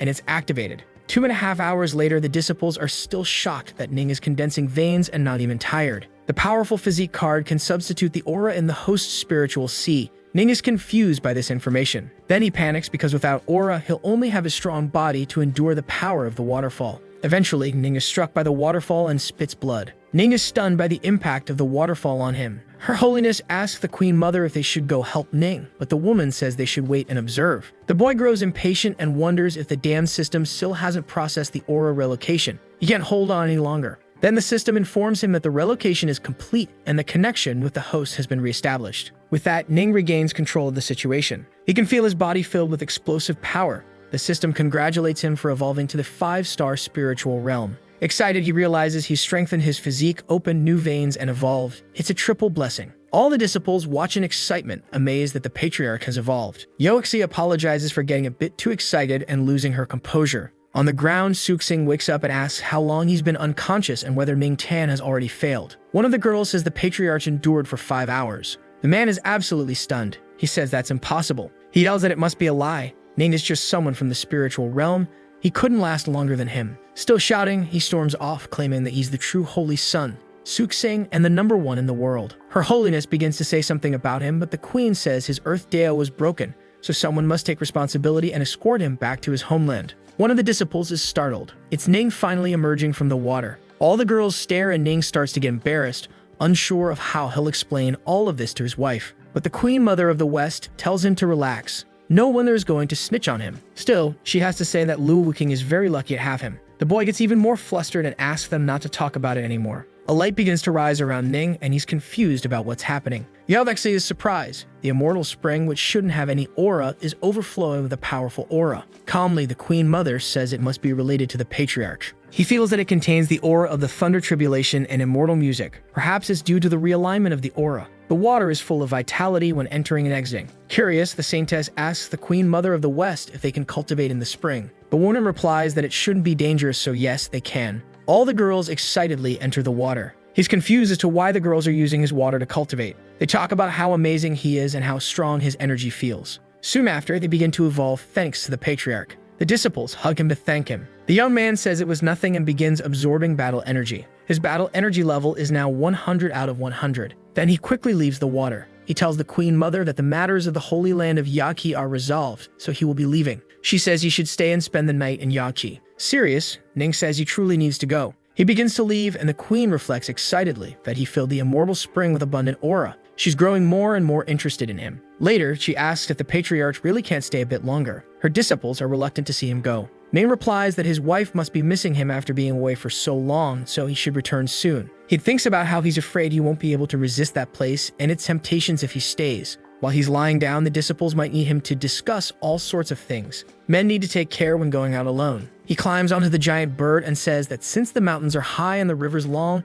they're bound to meet again. Then he takes flight. He follows the path to the celestial demonic sect using a map. It takes a day of flying to reach the Dark Mountain Range, which is only halfway to the celestial demonic sect. He's just solidified his realm and can surprise his wife with that orb of power when he returns. While flying, the system warns of an incoming combined attack from 2 immortal Emperor Realm cultivators. He needs to be careful. Ning is shocked to hear there are 2 immortal Emperor Realm enemies. The attack advances rapidly in his direction. If it hits, he likely won't survive. He uses the Fast as Lightning ability card and dodges the attack. He now has only 2 uses left. Ning looks desperate. Another attack comes toward him, but he vanishes. Below, the 2 elders wonder where he went. One of them says he launched a powerful attack. It should have wiped him out, but it seems it didn't work. The other says he must have something helping him, but he won't get far. Then they use the blood trace ability. Both of them follow the direction indicated by the spell to track down Ning. Elsewhere, Ning and the giant sparrow appear. The young man wonders who those 2 immortal Emperor Realm cultivators are. He's worried. He only has 2 Fast as Lightning cards left. The system announces that the 2 are quickly closing in on the host. Ning is shocked by their speed. Even with his card, it's only a matter of time before he's caught. Meanwhile, the sparrow's spirit is only at the celestial realm. Its speed is much lower than that of an immortal emperor. He has 2 chances and must figure out how to escape. Suddenly, something hits Ning and the sparrow. It's one of the old men, the shadow demon, who asks where he thought he was going. Then he shouts for the other to destroy the boy. Ning is shocked that the 2 elders have joined forces, and the leader of the celestial vaults says Ning destroyed his celestial sons. At this point, Ning can barely move. His body's meridians are about to be severed. The leader of the celestial vault shouts for the brat to die and casts his spell at him. As he falls from the sky with the sparrow, Ning thinks he can only use his ability card once they believe he's been defeated. To do that, he needs to buy more time. An explosion occurs as they crash into the ground after the fall. One of the old men says now he must have been annihilated. The other says that Kid is pretty tough. When the smoke clears, the 2 elders see that Ning and the sparrow are gone. He used his ability card again and stunned both the shadow demon and the vault master, and earned the youth pill. As long as the host is alive, it can help him defend his meridians from damage and repair any internal injuries.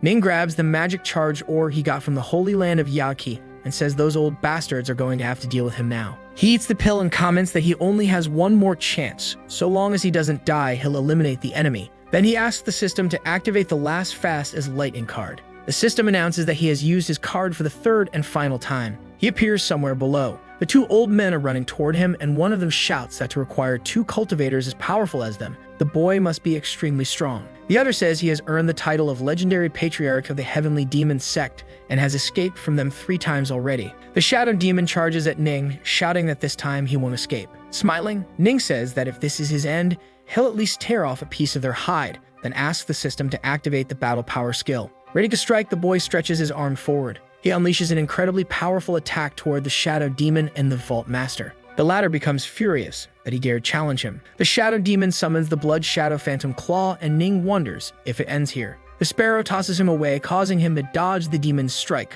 but the bird is hit. Ning is shocked by what just happened to the spirit sparrow. The Shadow Demon mocks that the beast was loyal and protected him until the very end. But now, no one can protect him. With hatred in his heart, Ning says the old man will meet death. He shouts that he'll do it with his own hands. Mocking, the shadow demon asks what he can possibly do alone. Suddenly, the Empress appears and tells the old men to be careful, because if Ning said he'd annihilate them, he really will. Terrified, the elder tells the vault master to eliminate the boy before Lu Wuking shows up. But the master can't move. It's the Queen Mother of the West using her flute. The shadow demon demands to know how she appeared there so suddenly. The Queen Mother mocks the situation. Two immortal Emperor realm cultivators trying to kill someone from the spiritual realm. Ning really is something else. The two old men are shocked because both the Queen and the Empress are extremely close to the God realm. Empress Lu appears right behind Ming and he's stunned to see his wife. Lowering his head, he tells her that the spirit sparrow died protecting him. Furious, the Empress says they deserve death and she'll make their souls vanish from this world. But Ning grabs her arm and tells both of them not to interfere. He wants to annihilate the old men himself. The Empress complains that Ning always acts this way and tells him to just follow behind her. But the boy shouts that he will annihilate the two old men with his own hands. The system announces that if the host continues holding on like this, its cultivation will be ruined and even the rejuvenation pill won't be able to help. Filled with fury, Ning yells that the spirit sparrow gave its life to save him, and he'll give everything.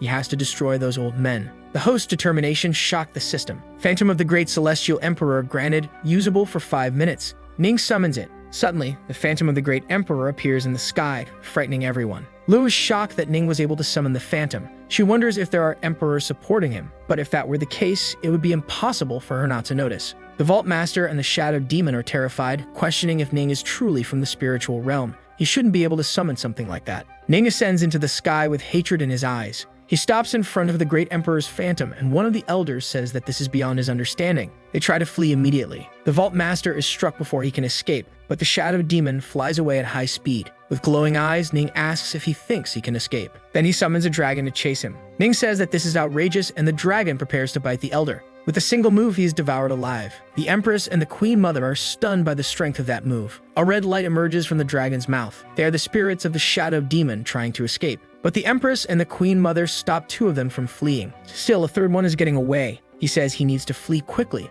and leave the celestial spirit domain. However, Ning sees him trying to escape, so he casts his magic on the demon. The boy notices that time is almost up. Then he says to hold on just a little longer. He and the Great Emperor's Phantom begin to descend. Carefully, they pick up the lifeless sparrow spirit. Observing everything, the Empress and the Empress Dowager are confused about what Ning is doing. With tears in his eyes, he wishes for the sparrow to rest in peace. He uses the mountain as the bird's tomb. The Empress Dowager says she didn't expect Ning to show such affection and discipline. As a level 6 beast, that's a good place to rest after sacrificing its life. Amazed, the Empress thinks that if he keeps this kindness in his heart, he will go far in his cultivation journey. Proud, she thinks she made the right choice in choosing whom to marry. When Ning's power runs out, he falls from the sky unconscious. His wife catches him shouting his name. She thinks that even though she was hidden in the spatial shift formation she gave him, she was still a step too late, and he ended up seriously wounded. Solemnly, the Empress Dowager asks them to lay him on the stone. Although she's not skilled in combat, she relies on her medical expertise. She comments that she has many flutes, and that one in particular is used to stimulate life. As the Empress Dowager of the West plays her flute,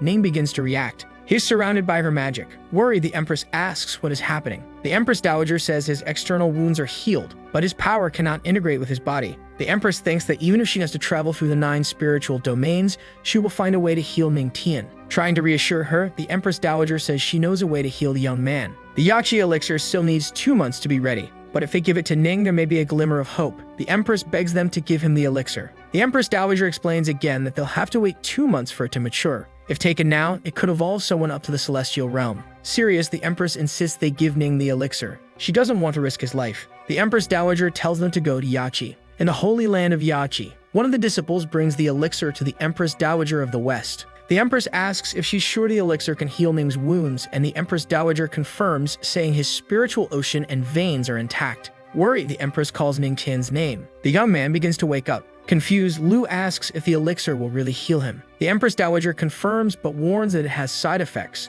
Then the Empress asks how she can help him. The Empress Dowager of the West says she must massage him as his wife, but she gets nervous, so the Empress Dowager says that if she doesn't want to, one of her disciples can do it instead as a sacred figure. For a moment, the Empress reflects on that. Then she asks the Empress Dowager and the Saint to leave the room so she can massage her husband. The two are alone in the room. She complains that this ended up being very advantageous for him, but begins to prepare for the massage. Since she doesn't want to simply watch him perish, she then begins the long massage process. Sometime later, Someone calls Ning Tian's name several times. He wakes up startled, asking who is calling him, but he realizes he was just dreaming. The young man complains that his body feels like it's falling apart, especially his hips. He notices a kiss mark on his neck. Then he concludes that to save him, his wife must have given him the elixir. His hand is burning with power, and he wonders what it is. The system informs the host that the medicinal power of the elixir can be absorbed by him. Ning realizes that this power is greater than his entire spiritual ocean. With that amount of power, he can evolve to the next realm, so Ning begins to cultivate and absorb the elixir's power.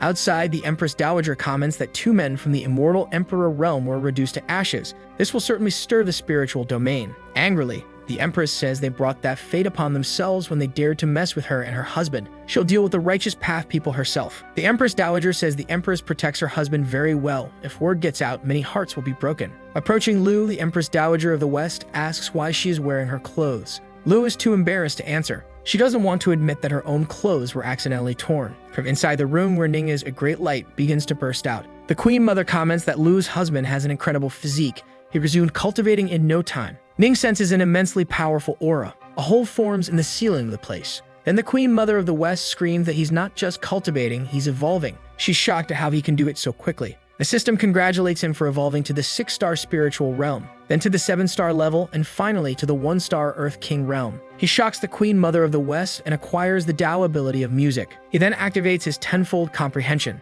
His comprehension is complete, and he thinks, as expected from the elixir, it made him evolve to the next realm. Shocked, the 2 girls enter the room where Ning is. Approaching him, the Queen Mother asks if he really evolved to the Earth King realm. The Empress comments that he absorbed the power of the medicinal elixir, and like a blessing in disguise, it made him evolve to the next realm. Ning and his wife shyly stare at each other. He smiles and says she looks as beautiful as ever. Embarrassed, she tells him to worry about his body. Ning gets up excitedly, saying he's fully recovered and full of energy. The young man approaches the Empress and thanks her for the help. Jealous, the Queen Mother asks why he's only thanking the Empress, so he thanks her too for rescuing him. She says it's fine as long as he remembers to return to her holy land of Yachi. All of her disciples will always be ready to welcome him. With the jealous Empress by his side, Ning thanks her but says he'll have to decline the invitation. Now that he's recovered, they should return to the Celestial Demon Sect. An elder says he heard the Empress went to rescue Ning, but they haven't returned yet. Another replies that nothing can happen to the Patriarch.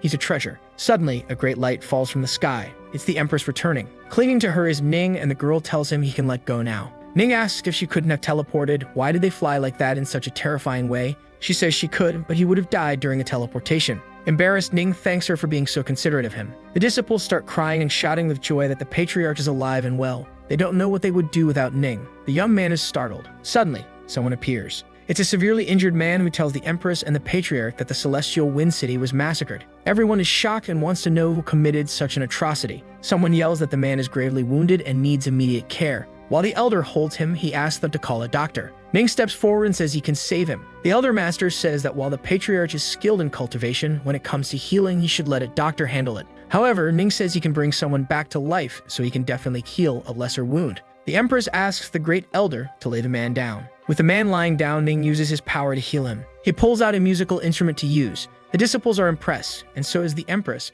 because he's using the spiritual veins of music. Using the Tao of music, Ning lifts the man's body. The elder is in disbelief and questions where the Patriarch learned that if he was being hunted. The Empress fears that the Queen Mother of the West didn't expect this. Perhaps he learned the Queen's ability through the charm she left on his body. The system informs him that he shocked everyone in the palace, and thus he gains martial arts abilities. His movement and attacks are now combined into a single skill. While playing the instrument, the system activates his tenfold comprehension. After the comprehension is complete, the young man opens his eyes, waking up. Realizing where he is, he calls out to the Patriarch and the Empress. He falls to his knees, fury in his eyes, and begs them to avenge his people. The recent chaos in the Cold Wind Mountains has harmed many cities of the Celestial Wind, so the elder had sent a group there, but only this young man returned. Crying, he says it was Yi Lang, the beast tamer. In the Cold Wind Mountains of the Celestial Wind City, everything lies in ruins. Shin-san asks why the monsters never stop appearing. The other warrior, Lai Chang, tells him not to panic and to help the other disciples and residents escape.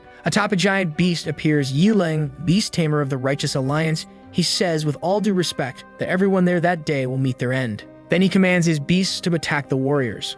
Lai Chang becomes worried about Qian-san. The young man is thrown far and falls unconscious. In despair, Lai Chang says he has controlled all the monsters from the Cold Wind Mountains to massacre the city and questions what kind of justice that is. Smiling, Yilang says that to eliminate demons, some cattle must be sacrificed. A woman caught in the beast's claws says the beast tamer has completely lost his mind. The woman begs Lai Chang to just leave her and return to the celestial demon sect quickly. The patriarch will avenge them. Mocking, Yilang asks if she means the patriarch who always needs women to save him. Then he drives his hand through the woman's chest. Crying, Lai Chang screams for his younger sister, who falls lifeless to the ground. The tamer says the patriarch's end will be 1,000 times more painful than hers. Full of rage, Lai Chang tells Yilang that the patriarch and the entire celestial demon sect will come after him. The man says they are justice and asks how demons expect to interfere with their affairs. With a single strike, the beast crushes Lai Chang. Then the tamer orders his subordinates to hang the disciple and his sister by the neck on the gates of Wind City. He wants to display that they are all garbage. When Tian-san regained consciousness, the whole city was already in ruins. He finishes telling the story of crying that Chang's body was hung on the city gate. The Elder Master says that Tamer is cruel and despicable if he believes there are no survivors left in the sect. He shouts for the Empress to give him the order so he can gather his men and destroy that man immediately. Ning says they must wait, as it might not be so simple, but the Elder asks how the Patriarch can let them escape like this and if he is afraid. He says he is not afraid, but the Beast Tamer's sect is part of the Righteous Alliance and their leader is an immortal emperor, not weaker than the Empress. If they go on a massacre, the Righteous Alliance will retaliate against them and the Beast Tamer's sect will suffer no consequences. The Elder shouts, asking what they should do then. Another asks if they have no way to get revenge. Calmly, Ning says that revenge will be achieved, but not by those means. Interested, the Empress asks what his idea is. He says they should repay in kind, let the disciples of the same generation go for experience. If they eliminate all the Beast Tamer sect's disciples, there will be no one left to retaliate. Worried, the Elder says Yilang is number one in his sect, extremely powerful. The demon disciples are from the Earth realm and can't fight him. Confident, Ning says he will go himself. If the man dared to annihilate his followers, then he is asking for death. The Empress tells Ning to go forward. The Elder Master is concerned about Lu's decision. He shouts that Yilang entered the Earth realm a year ago. He may have already advanced even further, and that could be dangerous for the Patriarch. But Lu says he must trust the Patriarch. He has always shown them miracles. The Elder Master says that if the Empress says so, then they trust the Patriarch. The Beast Tamer's sect has 100 disciples, so he will gather their own immediately. Several disciples enter the palace, asking him to wait. A young man steps forward before the Empress and asks to go with the Patriarch to avenge his brother. All the others who entered bow and say they want to go as well. They say in unison that the spittled blood of the celestial demon sect cannot be left without vengeance. Ning is impressed by the disciple's conviction. Then the Elder says that as long as he shows his loyalty, he will definitely help him with all his strength. He unleashes his power to summon the flame wind. Then a horse with a fiery mane appears before Ning. It's a rank 2 demon, a fire horse. It has no combat power, but it's very fast. Within half a day, it will reach Wind City. Ning mounts the beast. Then he tells everyone to follow him to Celestial Wind City. They will make those villains pay for the blood they shed. Everyone shouts excitedly that it will be blood for blood. At the Cold Wind Mountain, the disciples of the Celestial Demon sect approach. One of them informs the Patriarch they are near the city. Ning asks if that is the Cold Wind Mountain. They confirm and tell him it's massive. They are on its outskirts. The group halts, and something catches Ning's attention. He notices there aren't just animal footprints, but also human ones with bloodstains mixed in. It must be the Beast Tamer's sect. One of the disciples complains that the smell of blood is strong. Ning says the smell must be coming from Celestial Wind City. The Patriarch also notices that the scent coming from the city is starting to attract creatures from the Cold Wind Mountains. Worried that the Patriarch might get hurt, the disciple steps in front of him and says to move forward while he holds off the monsters. Ignoring him, Ming advances and says the beasts are only rank 1, so he'll use them to test his new abilities. He prepares to unleash his power on the creatures. Then he releases the Celestial Sonic Slash. All the monsters are instantly sliced in half. Impressed, the disciples comment on how strong Ming is. He can not only save, but also annihilate. Calmly, Ning tells them to move forward, and the system informs him that he shocked Lai Changxing and the group. His cultivation aura increased by 100. When they reach the city gate, Lai Changxing calls for Ning to show him the bodies hanging there. It's his elder brother Lai Chang and his sister Tao. Ning casts his magic to cut the ropes suspending the two. Head down, Lai Changxing takes Tao's body and Lai Chang's head. Ning watches the scene closely. Then a piece of paper falls from Tao's hand. Without thinking twice, Ning picks it up to read. It's a note saying she hopes the Patriarch meets her at the moonlit cliff to cultivate when he returns. Furious, Ning tells Lai Changxing to gather his men and wipe out all the beasts in the city and wear down the survivors. He also asks for a proper burial for the dead. There are many in the Beast Tamer's sect, but as long as he follows the trail of blood, he'll find them. Ning leaves, saying he'll return soon. The disciples try to call them back, but he uses the Water Dragon's step to disappear. Elsewhere, a sect member says they managed to wipe out many from the demon sect. Another mocks that the victims foolishly believe the Patriarch would show up.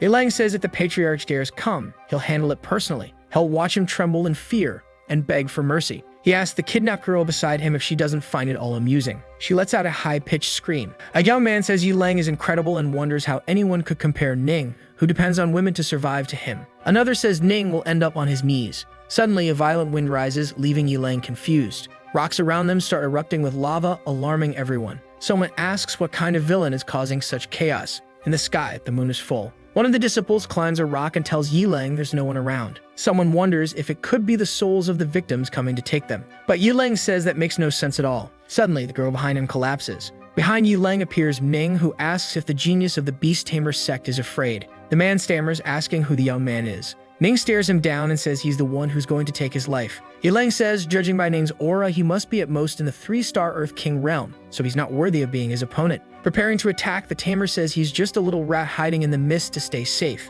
But under the moonlight, you won't get another chance. Charging at Ning, he shouts for the patriarch to perish. Laughing, Ning asks who said he can only fight in the dark. Then he generates a wave of magic around him. Yilang panics, thinking that if Ning is just an Earth King, he shouldn't have a spiritual ocean larger than that of an immortal emperor. Getting close to Yilang, Ning mocks him, saying he shouldn't get distracted during a fight. Then he uses the celestial demonic palm on the tamer, causing an explosion. Falling to the ground, Yilang asks if he is the patriarch of the celestial demon sect, Ning Tian. He asks if Ning isn't just a little boy who hides behind a woman. The system reports that he shot Yilang and acquired the musical ability of the tamer's call. His 10x comprehension was activated and fully charged the tamer's call. Ning grows curious about this skill. The Beast Tamer sect is famous for its ability to tame beasts. Most of them rely on demonic beasts to fight. If someone is truly talented, their combat power can be enough to fight 10 opponents alone. Ning smiles, saying that this is very interesting. Confused, Yilang asks why he is smiling. The patriarch replies that he was just thinking of a very interesting way to make his repentance for his sins more sincere.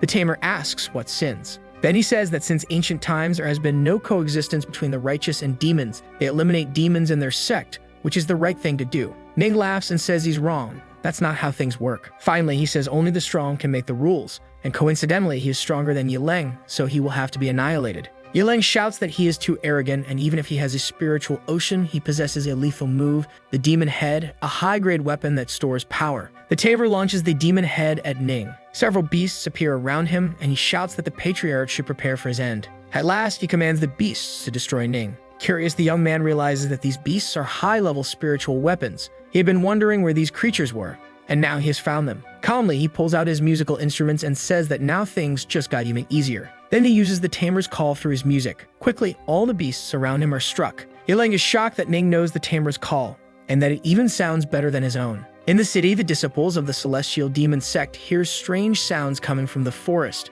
Ning mocks Yilang, saying that his taming skills are very weak. Furious, the tamer asks who the boy thinks he is to judge him. No one can surpass his taming call. The patriarch says he'll teach him a lesson he doesn't even deserve on behalf of his masters. The beasts quickly turn on Yilang. The tamer tries to speak to them to calm them down, but it's useless and he has to try to fight for his life. He attacks the beasts one by one. However, he is soon attacked from behind by one of them. Smiling, Ning asks if Yilang is proud to lose to the very demon beasts he was once so proud of. Full of hatred and trying to survive, Yilang shouts that Ning is despicable. Mocking, the patriarch repeats the word despicable. Then he draws his magical sword, saying this is very simple, an eye for an eye. Not long ago, he was controlling those demon beasts and massacring Celestial Wind City without even thinking this day would come. What Ning is doing now is for the people of Celestial Wind City. With a single strike, Ning slashes Yilang, cutting through his abdomen. Then Ning yells that this is for the disciples of his celestial demon sect. The man screams in pain and spits blood. In deep agony, Yilang begs Ning to just end his life. But the patriarch mocks him, saying the tamer simply watched his disciples suffer without even thinking of giving them a merciful death. Desperate, the tamer starts screaming for someone to save him and asks where the disciples of the Beast Tamer sect are. There's no way, they're all gone. Smiling like a maniac, Ning says there's no use trying to escape. This is the price of his sins, his life. In Celestial Wind City, several graves are raised from the fallen disciples. Ning returns and asks if they took care of everything. Like Shangsheng is shocked that the patriarch has returned. Then he sees that he's holding something in his hand. The patriarch says it's the master of the Beast Tamer sect. Yilang, the man, is being dragged on the ground. Ning throws Yilang forward, saying he left his legs so he could kneel in respect to the dead. The rest he leaves to the disciples. The disciples are filled with rage and start shouting terrible things at the killer. Yilang looks terrified and begs them not to come closer, but they all begin to take revenge on him. Later, Ning hangs Yilang's body on the city gate. A disciple arrives and says he went for a walk and dealt with enemies along the way. Ning asks if he took down the entire Beast Tamer sect on his own. The man is shocked that the patriarch handled Yi Lang during that time and returned without a scratch. He stunned his disciples and gained 5,000 aura cultivation. Ming realizes he's about to evolve, and the system announces that he has reached the 4-star Earth King realm. A disciple says that ordinary people would have exhausted their spiritual energy after a fight like that, but the patriarch has evolved again, as expected of him. Calmly, Ning says that now that they've dealt with the situation, they can return home. Everyone happily agrees. Suddenly, they hear a noise coming from the mountains. Someone asks if it's an earthquake. Ning says no, it's a beast tide. The disciple gets scared since the Beast Tamer sect was already dealt with. Celestial Wind City had just regained its peace. They now have to face a beast tide. Ning then calls Changxing to go with him and investigate, while the other disciples are to stay behind. They head toward the Dark Wind Mountain range, and Changxing says he heard the monsters there usually appear at night, so it would be strange for them to show up now. Suddenly, they come across a group of monsters. Ming is surprised to find the beast tide they were searching for. All the monsters begin to charge at the pair, and Changxing tells the patriarch there are too many. The two of them alone aren't enough, but Ming stays calm and takes out his instrument. The disciple is shocked that the patriarch knows the beast domination technique. He already masters the sword Dao, the music Dao, now the domination Dao. The monsters continue advancing. Ming kneels on the ground and calls to them. The demonic tiger, a rank 2 beast, stops in front of him to receive affection. Ning asks why it left the Dark Wind Mountain range. The monster starts to communicate. Then Ning grows concerned and asks the tiger to take him into the mountain range and show him what scared it so much. The tiger agrees. Inside the mountain range are the tiger, Changxing, and Ming standing before a massive hole that emits a dark energy. Ning looks closely and notices a tomb. Suddenly, a gate opens. Observing, Changxing says that when celestial phenomena occur, there are usually great treasures. The patriarch says he'll go inside and take a look and ask the disciple to wait there. The man says they should report back to the Empress first. But Ning has already entered the rift in the ground to explore. He begins falling deeper and deeper. A spell shoots toward him, but the patriarch manages to dodge it. Then he lands at the bottom of the rift where he encounters a creature. She says she didn't expect him to be the first one to show up. What a handsome little brother. Ning asks the system if it knows what creature that is, and it says it must be a guardian beast of rank 7 or higher. A guardian beast below the realm of the Saint Emperor. Ning wonders if his domination music would work on it, so he decides to try. The creature complains that he's making a move right after meeting her. Getting ready to attack, she says she wasn't even prepared yet. The monster casts her magic at Ning, but he dodges the strike. In the air, he feels shaken. Ning realizes he's no match for the monster. He needs to make her drop her guard and find a way to escape. The monster complains that she's guarded that tomb for 20 years. Then she grabs Ning with her tail and says she's been waiting for that tomb to open,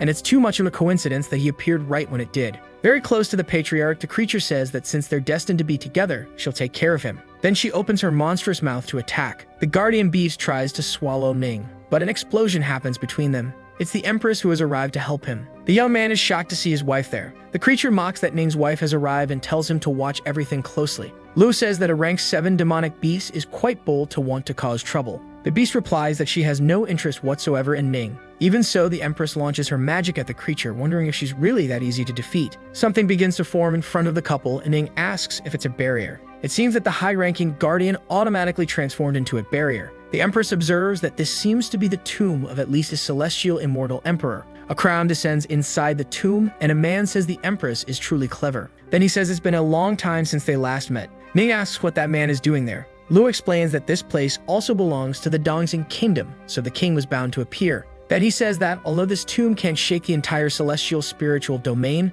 many sects and factions are arriving. Curious, the Empress asks what he means. The old man says that in 10 days, the barrier will vanish and the tomb will open. He wants the cooperation of the celestial demon sect. The Empress grows thoughtful, and Ning becomes concerned about the answer she might give. Lu asks what kind of cooperation he means, and the old man says they should enter together. His kingdom doesn't want the treasures inside, only help to find one item. Serious, she asks what he is referring to. The king says they want the pure herb.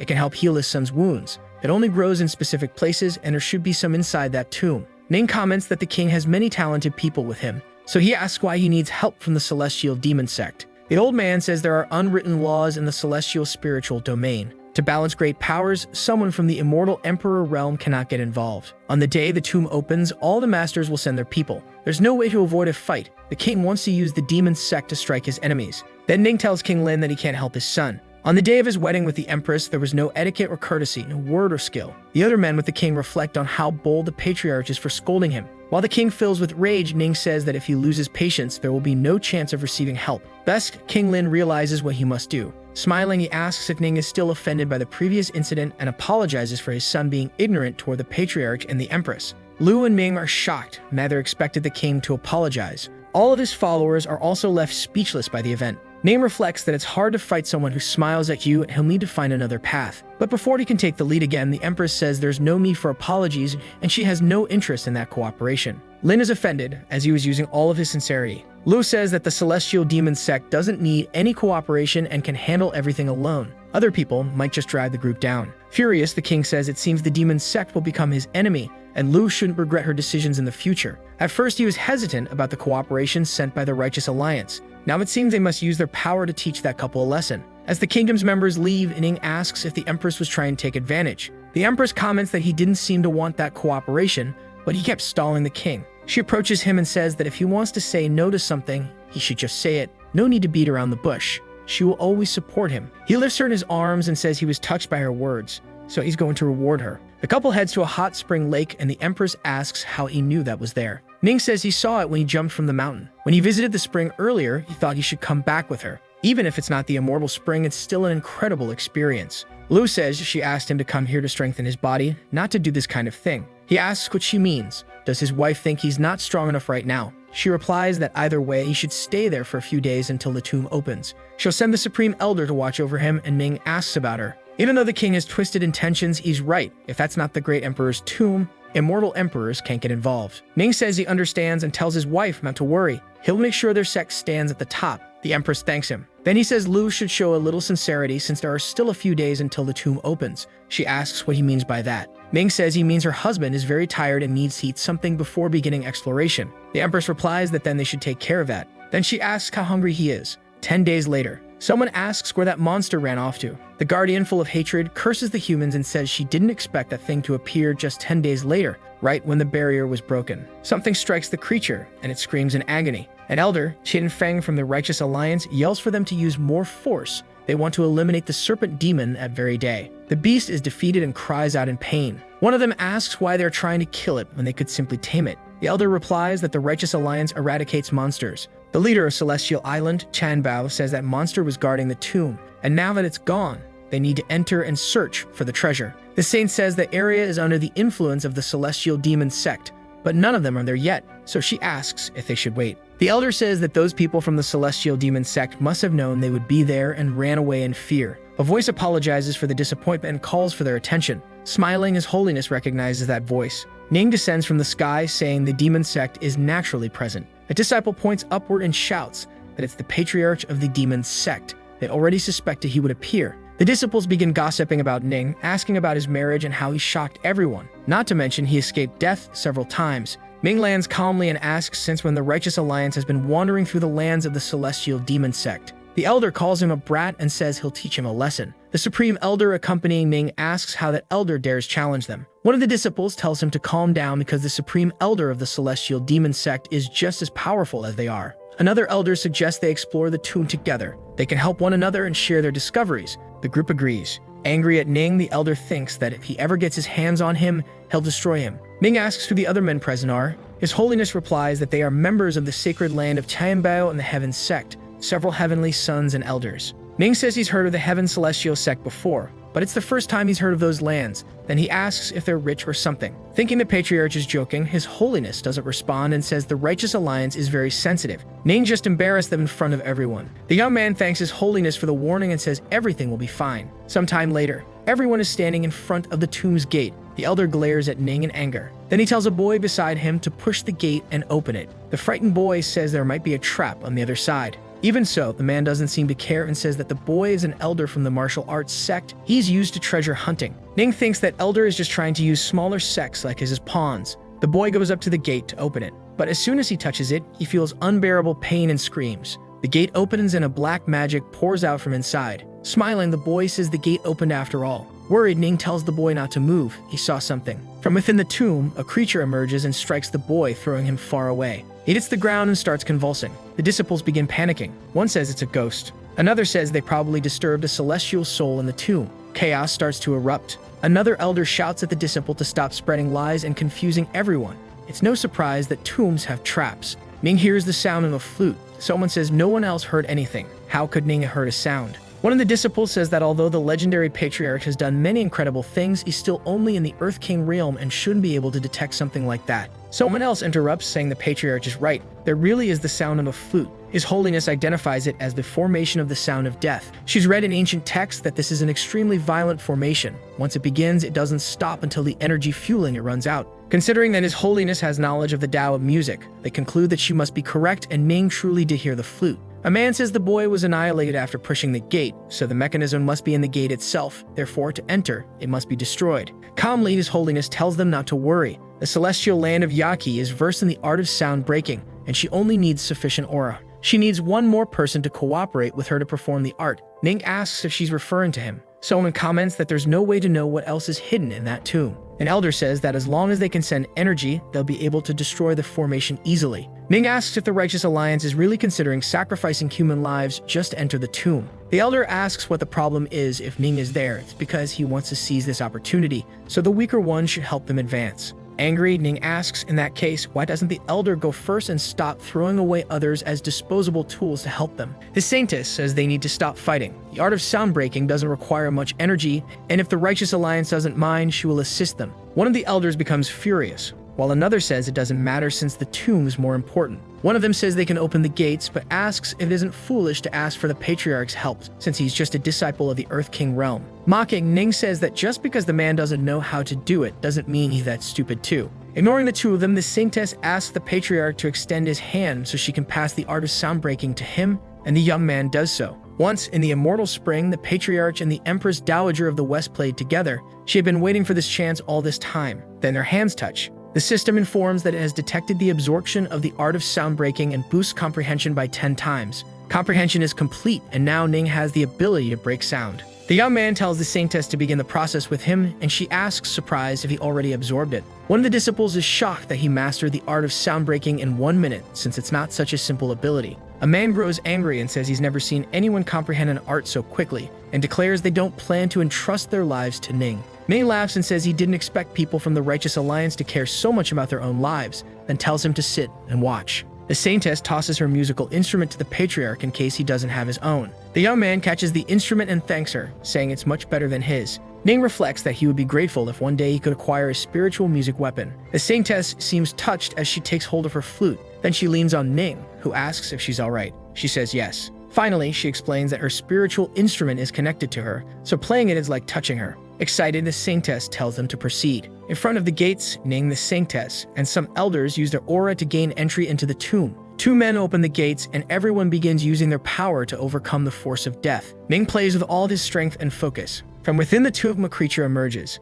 The Saintess is stunned because the Patriarch emitted only a single note. She didn't expect his musical power to be so advanced. Ignoring everyone, Ning stays focused on playing. The elders are amazed at how skilled he is and reflect that the Patriarch is underestimated. The system informs that he shocked everyone around, so he earned a skill card, the House Treasure card. Ning shouts for the Saintess to accompany him. She agrees and begins playing faster. The creature that emerged from the tomb begins to approach, but just in time, Ning and the Saintess manage to destroy the creature that plays the deadly melody. Everyone is shocked for a moment and wonders if it's now safe to enter. Ning thanks the Saintess for lending her instrument. It was very comfortable to use. She becomes shy and nervous, then says there's no need to thank her. She's very happy to satisfy the Patriarch. The elders shout that now that the formation is broken, it's time to enter the tomb. They all advance inside. Behind the group, the gate closes. Ning tells them to be cautious and the Saintess agrees. Inside, everything is lit by candles, and there are giant statues. Someone asks if those statues are moving. The Grand Elder of the Demon Sect warns Ming to be careful with those statues, but the young man sees no problem with them. One of the statue's eyes begins to glow, and it prepares to attack a disciple who scream that the statue is alive and they need to flee immediately. The statue strikes some disciples. Elders try to hit, but their attacks have no effect. Their techniques seem useless. Even so, the statue keeps advancing. It stops in front of a female disciple, ready to strike her. Quickly, Ming uses the spiritual destruction technique. Then he confidently charges toward the monster. He touches the creature's head with his power, and it dissolves before him. Landing on the ground, he asks the disciple if she's alright, and the girl thanks the Patriarch. Just as he thought, the stone statue moved because of the spirit sealed inside it. Spirit is the best nutrient for his pearl. Since such an incredible gift was offered so generously, it would be rude to refuse it. Using his powers, he passes through all the other statues and falls to the ground. The disciple asks if the Patriarch is really that strong. There are many of them there, but none compared to the patriarch of the demon sect, even though he's only in the Earth King realm. The girls are smitten with how easily Ning handles his enemies. Quickly, the young man continues striking the statues. A figure watches from the darkness and says that he, Lin Shouyo, will soon ensure Ning's miserable annihilation. Ning finishes his attacks. The system reports that he shocked everyone around and left them more motivated to fight. He receives 5,000 aura for cultivation. Now full of power, he is ready to evolve. He asks the Supreme Elder to watch over him while he cultivates. A disciple asks what the young man is doing, and another says he probably spent all of his aura. But Ning is stronger than ever as he cultivates. An old man is shocked that he really possesses a spiritual ocean, and another can hardly believe Ning is evolving right then. A female disciple says she knew the patriarch was full of energy. He's never exhausted. Another agrees and says Ning is the most capable man there. He evolves and reaches the 4-star Earth King realm. Since he shocked everyone, he receives one more comprehension point in divine recollection. Ning notices he's close to gaining enough comprehension to open more spiritual veins. He tells the Supreme Elder they should move forward. The group continues entering the tomb until they come across a skeleton. Then they wonder if this is the main hall, where a throne sits with the skeleton upon it. Someone comments that the place is huge. Ning pulls a book from a shelf. He notes that if they look around, they'll see high-level techniques recorded. Additionally, the place is filled with high-quality spiritual weapons. Opening a chest full of gold, Ning says the tomb's owner was very prosperous. The disciples begin taking the treasures and weapons with joy, saying they're now invincible. Suddenly, the eye of the skeleton on the throne begins to glow. Everyone is startled. But quickly, the skeleton returns to normal. The Master Elder says that must be the tomb's owner, but doesn't understand why he's sitting and not buried. A disciple stares at the skeleton. Ning says the dead should be respected, and that the First Sword Sect shouldn't disturb them. The man from the First Sword Sect of the Righteous Alliance says he didn't expect the Patriarch of the Celestial Demon Sect to be a coward who fears death. He sees a ring on the skeleton's hand and decides to take it. It must be an immortal weapon. The skeleton's eye glows again. But before the disciple can do anything, the dead man places his hand on his face. A spell is cast and the skeleton rises as if brought back to life. In utter panic, the disciple from the First Sword Sect begs for his master to save him. The elder of the sect hears him. He turns and asks what's going on. When he sees the skeleton holding his disciple in the air, the elder wonders why the dead man is moving. Everyone watches the scene. One of them questions if the skeleton came back to life. An elder woman asks another if that's his disciple. Someone shouts that he's an idiot for letting his disciple do that. He wants to destroy everyone. Ning says there are treasures in front of them. Of course, someone greedy would appear. The elder is confused about which treasure they're talking about. The skeleton is wearing a ring. It's a storage ring. An old man says the spiritual storage weapon must be hiding the tomb's treasures within it. The elder is furious that his disciple tried to take something so valuable for himself without telling him. He then charges toward the boy, saying his master is coming to save him. In his mind, he thinks that ring belongs to him. As he gets close to the skeleton, he says he's going to finish it off and won't leave even its bones behind. But when he tries to strike the skeleton, he hits a force field that acts as a shield. His sword shatters completely, leaving him shocked. The elder wonders how his spiritual weapon could break. Then the skeleton stretches its hand toward him. With a single move, it throws him to the ground far away. It then continues attacking, absorbing his soul.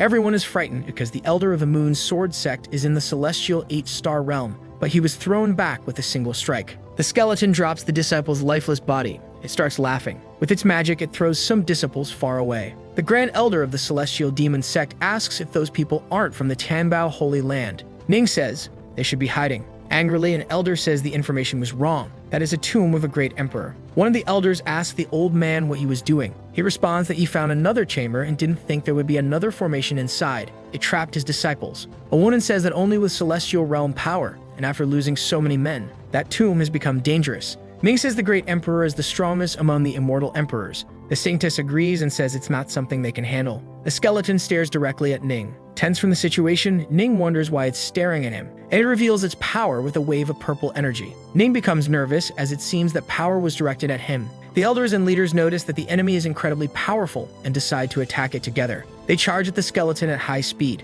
but the undead raises its finger and uses its magic. The elder of the Celestial Demon Sect shouts that the skeleton has immense power. The creature laughs at those trying to fight it. All the disciples fall to their knees before it. Desperate, Ning uses his divine recollection. A dragon takes form and a young man begins to scream. Then he commands his mighty dragon to charge at the skeleton. An elder comments that he didn't expect the Earth King Realm Patriarch to be able to summon the spirit of battle. They all gather again and shout that they can't fall behind. They decide to help Ning. They use all their strength to attack, but the skeleton ends up suppressing their powers. Ming says he doesn't know its full plan, but he knows the creature doesn't intend to eliminate them immediately. The skeleton uses magic from its ring. Suddenly, a girl appears in front of Ning. She approaches and says she thinks he's very clever and that she likes him. Owen screams that the girl is a monster and is toying with him. Smiling, the girl welcomes everyone to her tomb. Everyone is shocked that the girl is the tomb's owner. She looks just like a child. Ning is surprised that she called them challengers instead of thieves, so this is no ordinary tomb. Either the tomb is a trap and she was waiting for them, or something much deeper is going on. Saintess Yokakse introduces herself to the girl. The girl asks if she's from the Holy Land of Yaki and says she didn't expect a new saintess to appear so soon after Yogzuan.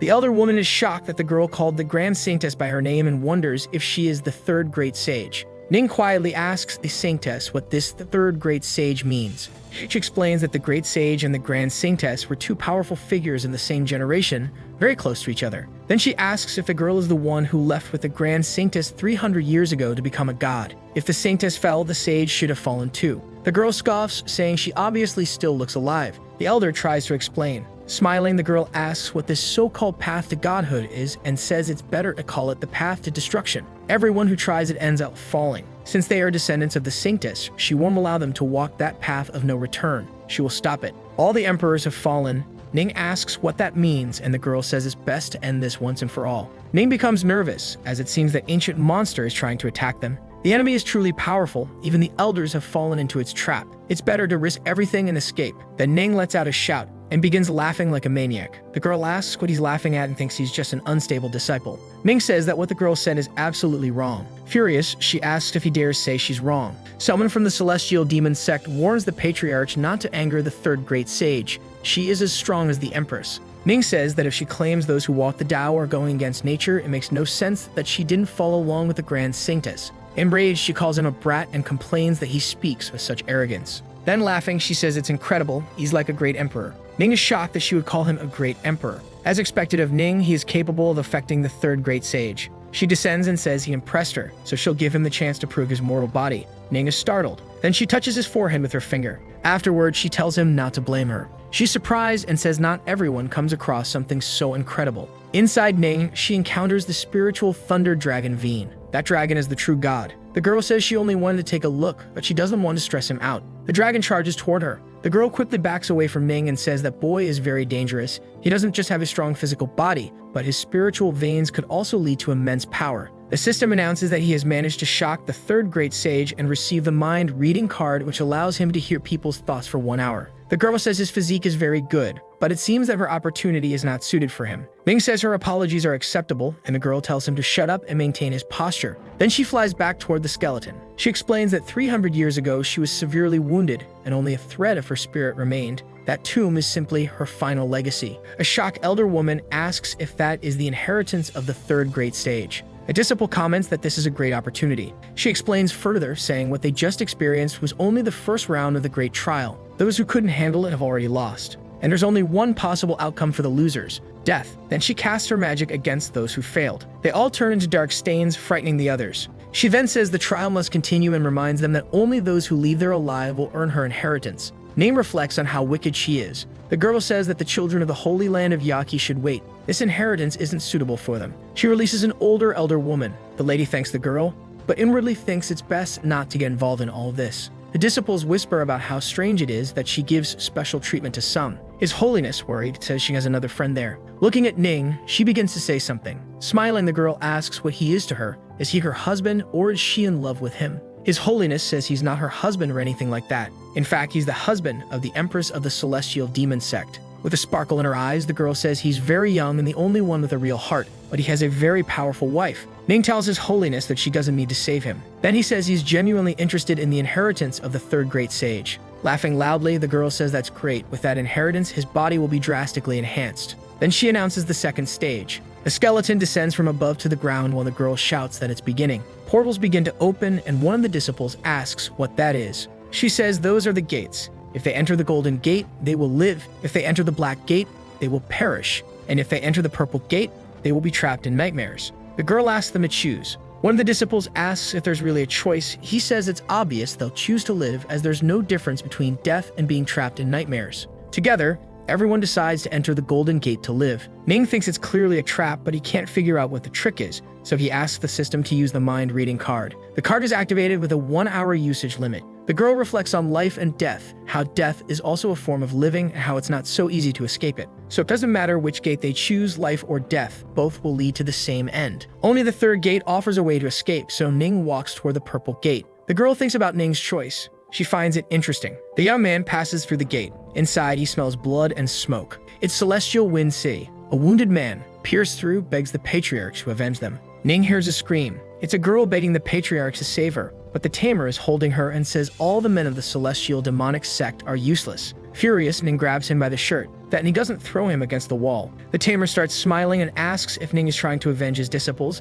He's enraged and says he can handle the tamer. Yuleng tells him to annihilate him or else he'll wipe out his entire sect. Around Ning, several silhouettes appear and urge him to end the tamer's life. Ning feels filled with fury. He wants to avenge his people and end it all. Once he starts killing, he'll be trapped. A huge yellow light appears in front of Ning and the tamer vanishes. The boy comments that he was already dead, so he shouldn't have to go through that again. Suddenly, he starts feeling dizzy. Then he wakes up startled. The young man is in his room and wonders if it was all just a dream. The Empress appears and asks if he's awake. She approaches him and says he looks confused, then asks what he was dreaming about. Ning says he dreamed of the tomb. He says he entered through the purple door of nightmares and saw the celestial wind city. The Empress says he must be tired and she'll help him relax. Then she asks what he's feeling. He gets shy about it. He grabs her arm and she complains that it hurts. Ning says he feels like she's acting strange and that she isn't his wife. The Empress starts to smile. Suddenly, several girls appear saying they want to play with the patriarch. He wonders how he should handle this. Alongside Holiness and the Queen Mother, the Empress says that would make them very happy. Then she snaps her fingers.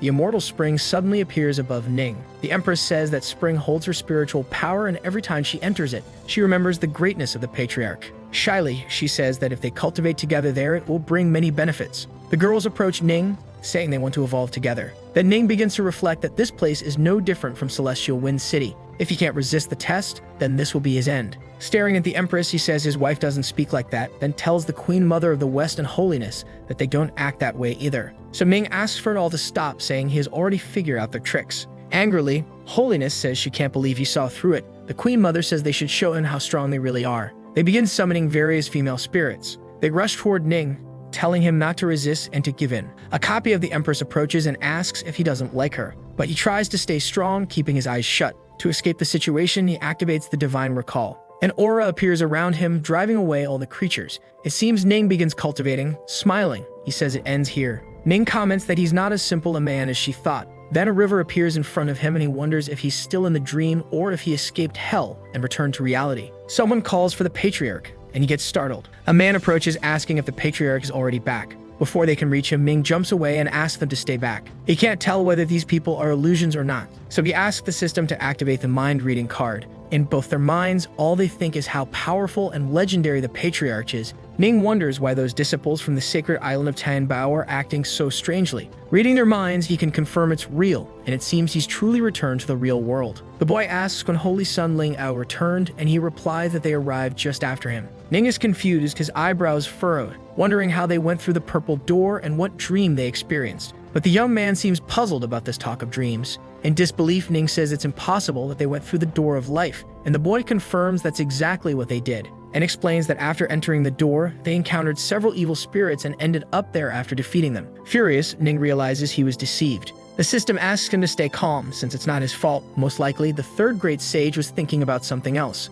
Ning realizes it seems the girl is taking advantage of people, making the challenge hard to predict. The young man asks if the patriarch went through the purple gate, and Ming confirms. All the disciples are shocked. They then wonder if a dream created by the great emperor was overcome by the patriarch, since others also chose the purple gate but haven't returned yet. The system informs that he astonished everyone, so his earth martial arts ranking has increased and he received the shadow of sword stroke. The host physique evolves, leaving Ming shocked, but this time the evolution isn't as intense, likely because it wasn't through cultivation. The system reports Ning's current data. He is now in the 4-star Earth King realm, possesses the divine physique, and has various martial arts skills and knowledge. Ning thinks about how he can further improve his physique. One of the disciples is angry that the patriarch was lucky enough to survive the purple gate. A sound echoes and the disciples ask what's happening. Before them appears a tree where spiritual weapons are located. There are also immortal weapons around the tree. Quickly, one of the disciples rushes forward, claiming it all as his. However, something strikes him. A man is shocked, as that disciple was in the Heaven King realm and was annihilated with just one palm.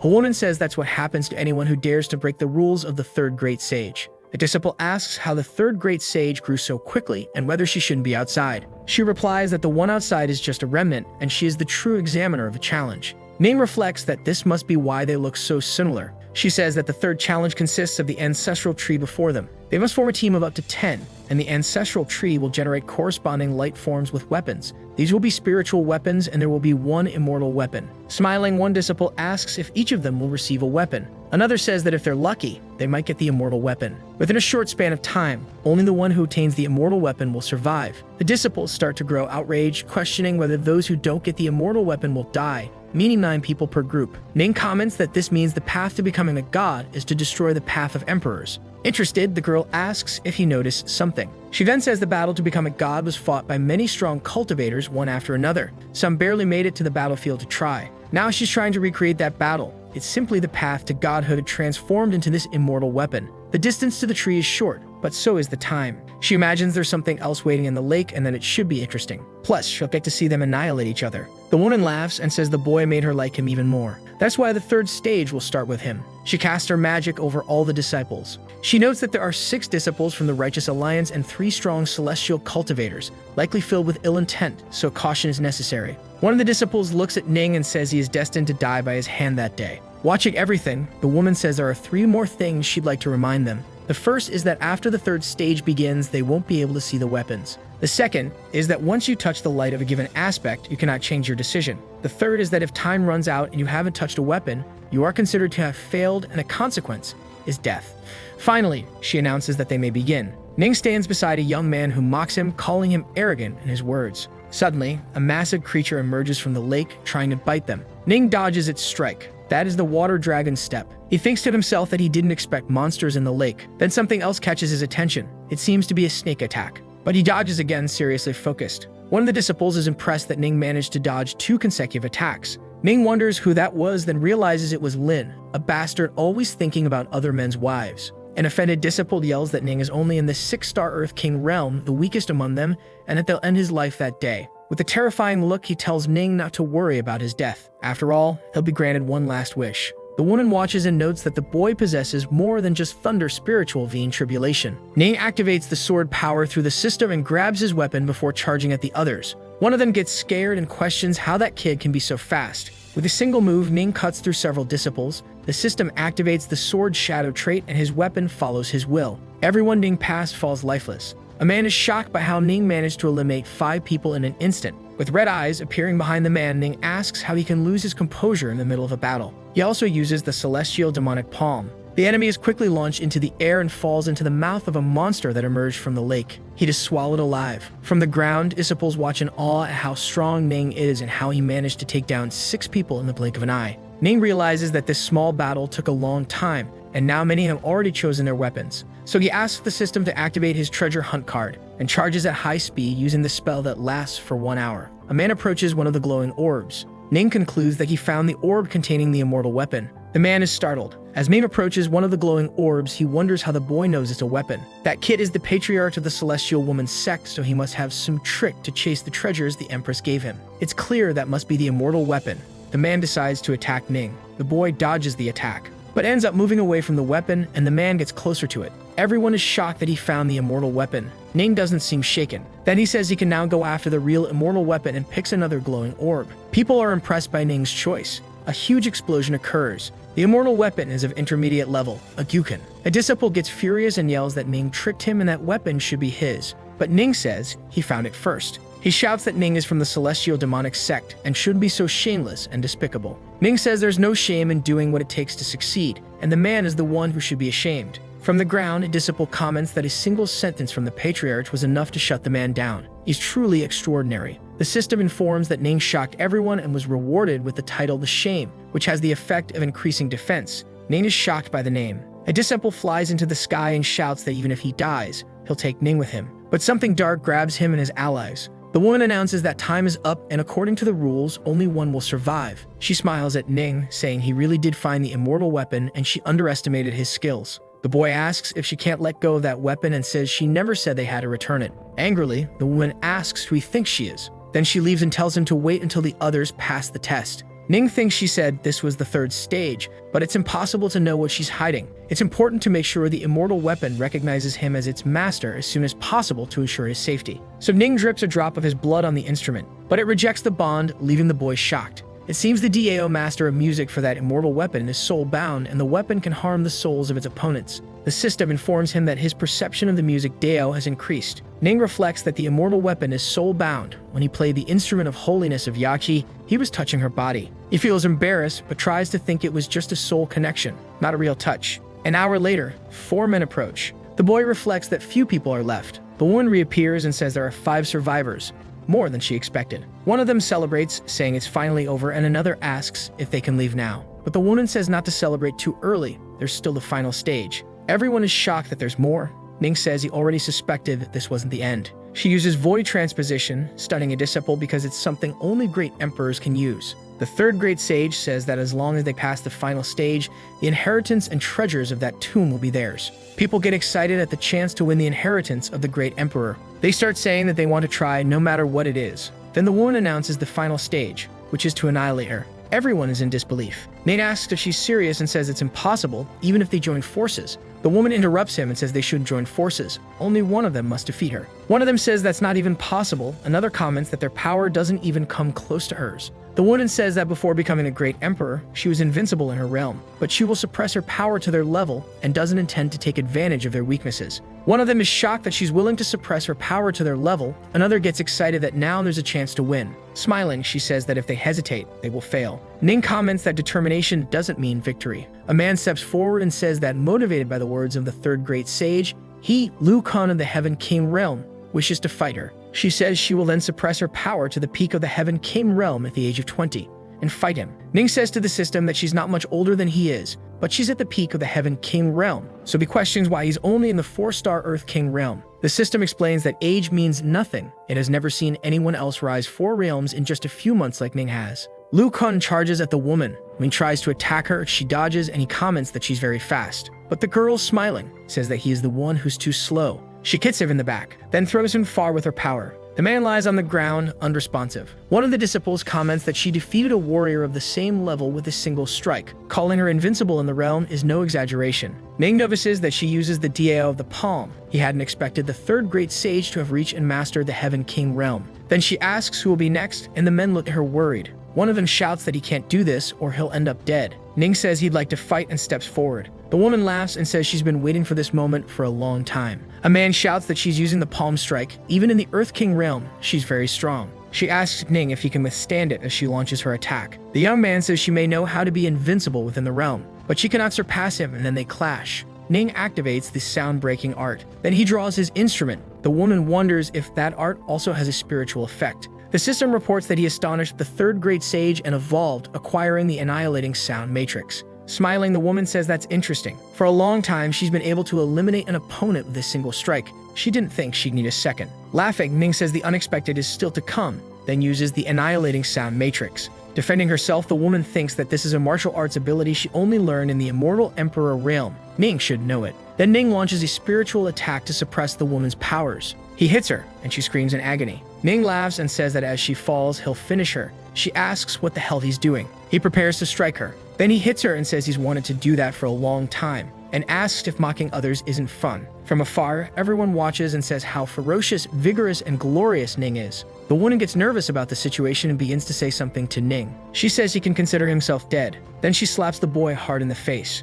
He crashes to the ground with force, breaking everything around. In the crater, Ning looks defeated, and one of the disciples approaches, asking if he's okay. Annoyed, Ning asks if she doesn't know you're not supposed to hit someone in the face. He thought he'd be disfigured. 2 of the disciples watch in silence. Shocked, the woman asks if he has something magical on his face. She hit him with all her strength, and he still looks fine. He's impressed, thinking that what probably saved his face was the title of shame. Ming says she can only be invincible as long as she has dignity, so that means he won. The woman starts laughing and says he's really good. Tremor begins. A glowing blue orb surrounds the patriarch and lifts him into the air. Very pleased as she fades away, the woman announces that the third great sage finally has a successor. An explosion occurs. Ming wonders if this is the inheritance space of the great emperor. The woman approaches and says he's clever. Then she picks up a sphere and says her inheritance is within it.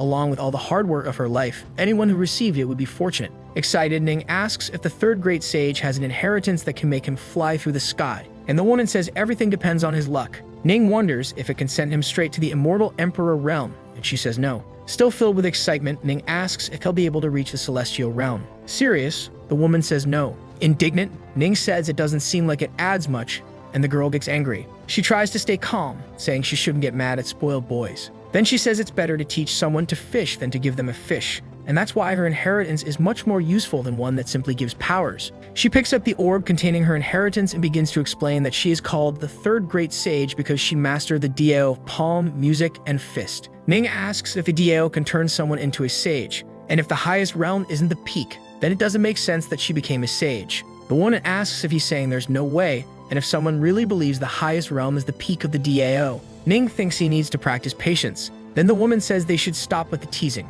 She says the realm of the great emperor is truly the peak, but it's also the level of the sage, and for those in the god realm, even greater levels exist. Ning thinks that's how things are when competing against an opponent of the same level. The comparison isn't just an aura, but also an understanding. He asks the woman if after becoming a great emperor, she was able to comprehend the level of wisdom. The woman replies yes, and within is her knowledge of the Dio of palm and fist. Then she tells Ming to see how much she can understand. Curious, the boy asks about her Dio of music. Annoyed, she says she hates to admit it, but her music power is already strong enough. Ning is happy to hear that and tells her not to be ashamed. The girl thinks about how that kid is really terrible. Then she shouts that she won't waste her time talking to him anymore and tells him to go learn something. Ning is struck by the knowledge sphere of the third great sage. He is startled. Then he feels filled with power. It's a vast amount of knowledge he can absorb all at once. The woman wonders how fast Ning can learn all of it. He gains access to various fist techniques, like her roar and her whistle. Ning thinks with all that, the girl truly deserves the title of third great sage. The system informs that it detected the host is absorbing knowledge about fist and palm, and that the absorption has reached proficiency level. The boy returns, and the girl asks how it went, but he says he's still not skilled enough. She replies that it's fine, and that with his talent, he'll understand everything in a few months. Ning says he only reached the level of proficiency. He thought he'd learn everything more quickly. The woman begins telling him not to be discouraged. Then she suddenly seems startled. She asks if he truly understood everything and actually reached proficiency. She says it took her 10 years to reach that level, but he did it in just half an hour. Since ancient times, no one has ever heard of a genius who could gain that level of understanding in only half an hour. If that boy becomes a great emperor, without a doubt, he'll enter the god realm. Then she tells him not to tell anyone that he understood everything in half an hour, not even a great emperor.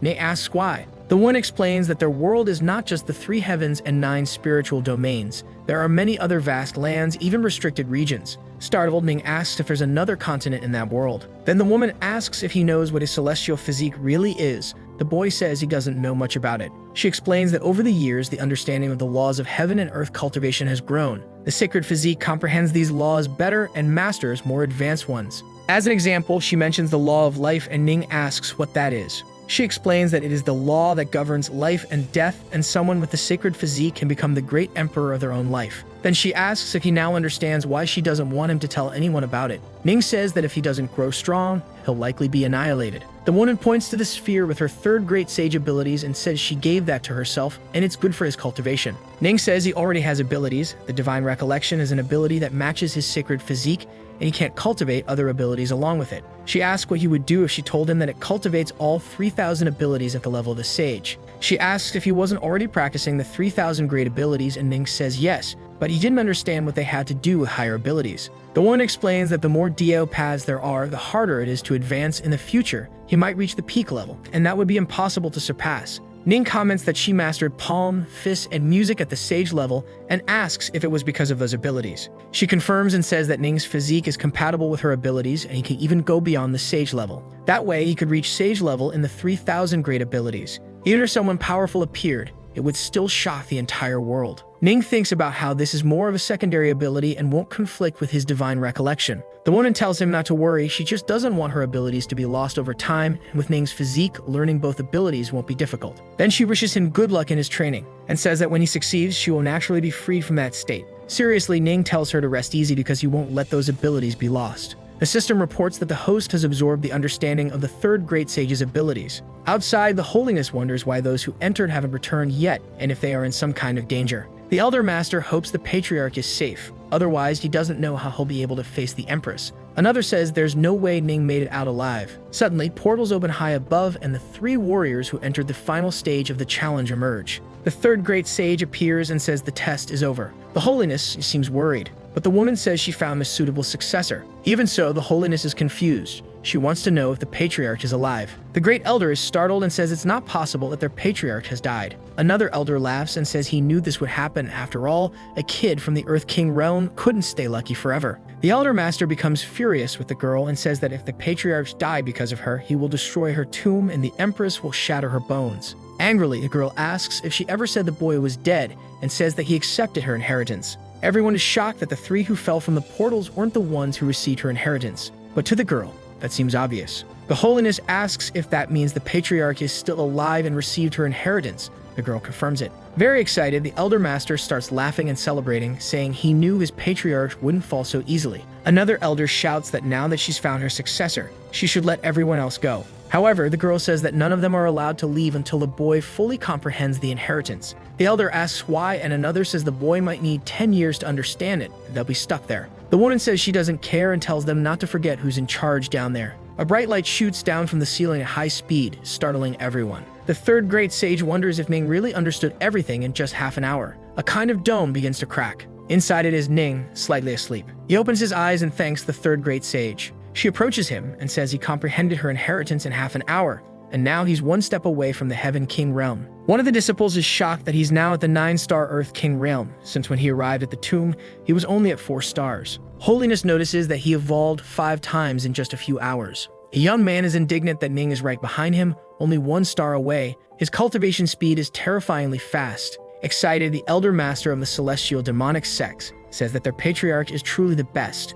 Smiling, the 3rd great sage says that now that her inheritance has been understood, she will fulfill her promise and they may leave there alive. Then she gives Ning a ring containing all the treasures of that tomb. Now they are his. The young man takes the object and thanks her. Other disciples are shocked that all the treasures are in there and that Ning received both the inheritance and the treasures. An elder reflects that now all the disciples of the Righteous Alliance have been annihilated. Another observes that Ning is growing too fast and may disrupt their plans in the future. Both elders of the Righteous Alliance conclude that this boy cannot be allowed to grow any further. One of them asks the girl to let them go now that Ning has understood everything. He thinks that once they're out, they'll be able to eliminate the patriarch without even giving him a burial. The 3rd great sage says that now that the inheritance has been delivered, her remaining soul will not last much longer and the tomb will be destroyed. Smiling, Ning thanks the girl. She becomes shy at the gratitude. Then the girl approaches Holiness and says she has one final request. She wants her bones to return to the Holy Land of Yaki to be cremated. Holiness wonders if she wants to be burned together with the great Holiness Yogg-Swan, and the girl confirms. A woman meditates beneath a waterfall and someone calls for the little sage. She smiles. The girl hugs her from behind and comments that she has come to the immortal spring to cultivate again. She says the woman has worked hard and needs to relax a bit. The 3rd great sage becomes nervous and asks the great Holiness not to cause trouble. She comments that the celestial DAO is about paving a path to become a god, but the 2 of them have been stuck in the immortal emperor realm for too long. She needs to work hard to be worthy of walking that path and becoming a goddess. Serious, she says she still has a lot of work to do. Her friend tells her not to worry and places her hand on her face, then says she will accompany her on the path she is walking. After that, there would be much blood and many bodies along that road. The great sage says that after Yogg-Swan's departure, they never saw each other again. Curious, Ning raises his hand and asks if he can know how the great Holiness helped her relax. Stressed, the 3rd great sage says if he keeps that up, she'll make sure he stays there with her forever. Ning apologizes. The elder asks the great sage to rest in peace, as they will ensure her last wish is fulfilled. Looking at Ning, the woman asks him not to waste her inheritance. The young man says not to worry, he will make her skills known. She finally manages to relax, then says she'll soon be with her friend Yogg-Swan. Holiness comments to the patriarch that they promised to take him back to Yaki, then asks if he'd like to go with her. The young man reflects for a while. If he doesn't go home after finishing there, his wife will definitely cut a piece off him, but rejecting the sage would be disrespectful. While Holiness waits anxiously for an answer, the elder master of the celestial demonic sect speaks to Ning. He says that now that the patriarch has the inheritance, he should go to the celestial demonic sect as soon as possible. The boy agrees. Then he apologizes to Holiness and says he will visit her on another occasion. Suddenly, the whole tomb begins to shake. Holiness falls on top of Ning. He's startled by how close she is. Then he asks her to stay there and calls the great elder to check what's going on. He and the elder head out. They exit the tomb. A dragon falls lifeless, and the Great Elder wonders who could be so bold. One of the old men from the Righteous Alliance appears and says that Bastard finally came out of the tomb. The Elder shouts the names Qian Feng and Jian Mei and asks what they're doing and if they intend to steal the inheritance.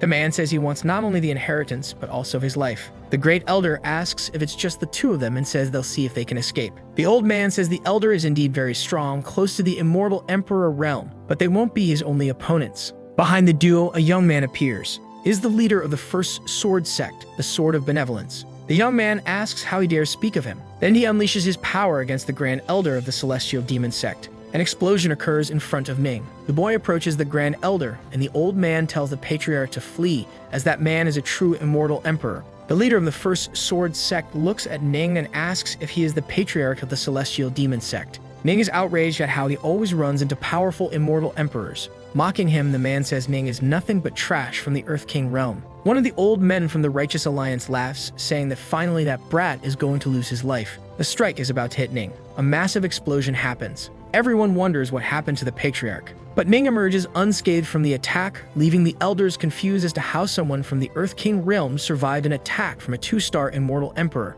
Ning asks the system if his facial defense isn't a bit too high. It confirms, but warns that if any other part of his body is hit, he will take damage. The leader of the first sword sect says it's impossible for someone from the Earth King realm to survive that. Then he unleashes his power again at Ning. The boy realizes he has to intercept the attack with his face, but it's too fast and he fears he won't make it in time. The man curses Ning, calling him a stubborn brat as he strikes. The boy is sent flying, hit hard. The Holiness arrives running and asks if the patriarch is okay. The man who attacked Ning is shocked that the boy isn't seriously injured despite being hit by his strike. Ning tells the Holiness that he's fine. The system reports that he astonished the Sword of Benevolence and was rewarded with a teleportation card. That card allows him to perform a short-distance instant movement and can be used once. The third great sage appears and asks how a mere almost emperor dares harm her hair. The man realizes this is her tomb, but says that she is no longer an empress. Since she's dead, a spirit cannot attack him. Smiling, the third great sage tells Ning to watch carefully because she will show him how to use the skills of fist and palm. She says the palm must be strong enough to move mountains and rivers, then prepares to strike. The man becomes frightened. Then the palm is unleashed upon him and he is subjected to immense suppression. He uses sword slashes against the third great sage. Their attacks clash. He panics and wonders if that is the power of a great emperor. He also questions how a mere spirit can resist. Suddenly, a light descends from the sky and a man appears. The leader of the first sword sect becomes excited that this man has arrived. The Holiness is alarmed. It's the righteous great emperor. Ning says he didn't expect to meet that old man there. The great emperor commands the lingering spirit to be dismissed. Then the third great sage begins to be pulled away. Yahello shouts that she still hasn't taken the sage to her holy land, Yachi. The third great sage says that this is a disgrace. In the end, she didn't get to be burned alongside her companion. A huge explosion occurs and Ning catches the girl in midair. She thanks him, but the boy says that's the least he could do. Unfortunately, the system gave him the teleportation card, but even if the three of them join forces, they may not be able to defeat that man. The great emperor wonders how Ning managed to save her with such low cultivation. He concludes there must be something strange about that boy. The system reports that Ning astonished the righteous emperor and received the great emperor's summoning card, which can be used once. Ning gets excited. He approaches the man, then tells the third great sage to leave it to him. The righteous emperor mocks him for being from the Earth King realm and daring to challenge him. Ning says that when the emperor is running away later, he'll understand where all that courage came from. Then he calls the system and asks it to use the great emperor's summoning card. He summons his wife, Lu Wuking, and the Queen Mother of the West. The system confirms that the card was used and he has summoned Lu and the Queen Mother. The third great sage is shocked as from the heavens descends the aura of two great empresses. The Holiness finds it familiar. Suddenly, the Empress and the Queen Mother appear in the sky. The Empress is shocked and says she was suddenly teleported. The Queen Mother says she was about to take a bath when she appeared there. The righteous Emperor is startled by this and wonders what trick that boy used to summon both of them at once. She asks him who's hurting him and the boy says it's the great Emperor. The old man is indignant. Furious, the Empress asks the righteous Emperor if it isn't highly inappropriate for him to attack someone from the Earth King realm. Trying to defend himself, the righteous Emperor tells the Queen Mother that she should remain neutral and never get involved in conflicts or choose sides. The Queen Mother tells him to think of an excuse first, and the old man says he is the great emperor, leader of the Righteous Alliance. But before he can say anything else, something surprises him. It's the Empress appearing before him, saying that it doesn't matter who he is. If he's hurting her husband, she'll destroy him. Grabbing her sword, the Empress asks if the Righteous Emperor really thinks he can provoke her celestial demonic sect with the power of his little Righteous Alliance. The old man is impressed, since her sword is an immortal weapon. He says they need to be careful, because if they fight, the entire mountain might collapse. The Empress asks why she should care about that. Shocked, Ning wonders if her sword mastery has reached the level of wisdom. The third great sage tells him to watch the fight carefully. He thinks about how his wife has never used such a powerful attack in front of him. She truly has been hiding her talent. With all her might, the Empress attacks the Righteous Emperor. He tries to defend himself. A massive explosion erupts before everyone. The Queen Mother steps forward. She pulls out her flute and begins to play. Mockingly, she says it seems Ning's wife is really angry. Then smiling, she tells Lu to be careful not to hurt her beloved husband with all that power. The Empress continues trying to strike the Emperor. Then she tells the Queen Mother not to be annoying, since she also has a purpose there. Finally, the Empress asks the Queen Mother to protect Ning, as she doesn't plan on holding back. With another movement, she continues advancing on the old man, and this time he can't defend himself. Huge shockwaves shake the sky, and Ning watches it all, thinking that one day he'll be as strong as her or even stronger. The Righteous Emperor falls to the ground defeated. He complains that the Empress started a grudge with the Righteous Alliance over a boy. Behind him, Ming says his wife is a winner, but she says the Emperor has always been afraid of death, so that probably wasn't even really him. She strikes the old man, who vanishes. It was just a shadow of the great Emperor.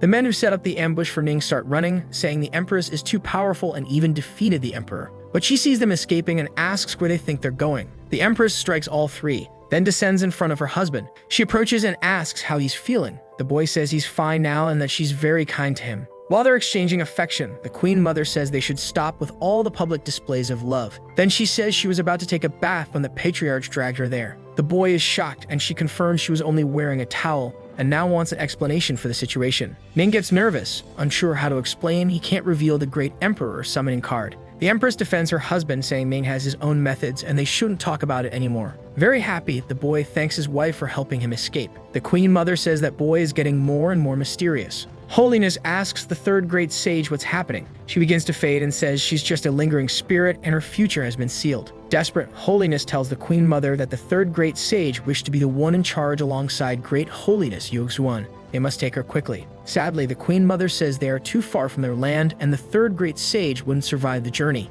As she fades, the sage says it's all right. Reaching the heavens and meeting Yogzuan eventually doesn't sound so bad. She stops in front of Ning and smiles. He asks her not to worry because he won't let her legacy be forgotten. Before disappearing completely, she thanks Ning. He thinks about how one day he will be someone capable of fighting an emperor face to face. Time passes, and meanwhile, in another spiritual domain, the Righteous Emperor hides in a chamber. He reflects on how, because of Ning, the Empress destroyed his powerful shadow clone. Even the Queen Mother helped and didn't take the Righteous Alliance seriously. A man appears before the Righteous Emperor and says he seems quite angry, then asks if he arrived at a bad time. The Emperor asks that man when he will come out of seclusion, because now even the Queen Mother is siding with the Celestial Demon Sect. The man laughs and tells the old one not to worry. He recently fainted and has approached the boundary of the next realm. The Righteous Emperor is shocked and says that the man is walking the path to become a god even without participating in the battle for the divine throne. He replies that he's not a true god yet, but already at a level stronger than a great emperor. He calls it the false god. Soon, the Queen Mother, the Empress, and that damn Patriarch will all be dead beneath his feet. 15 days later, in the Celestial Demon Sect,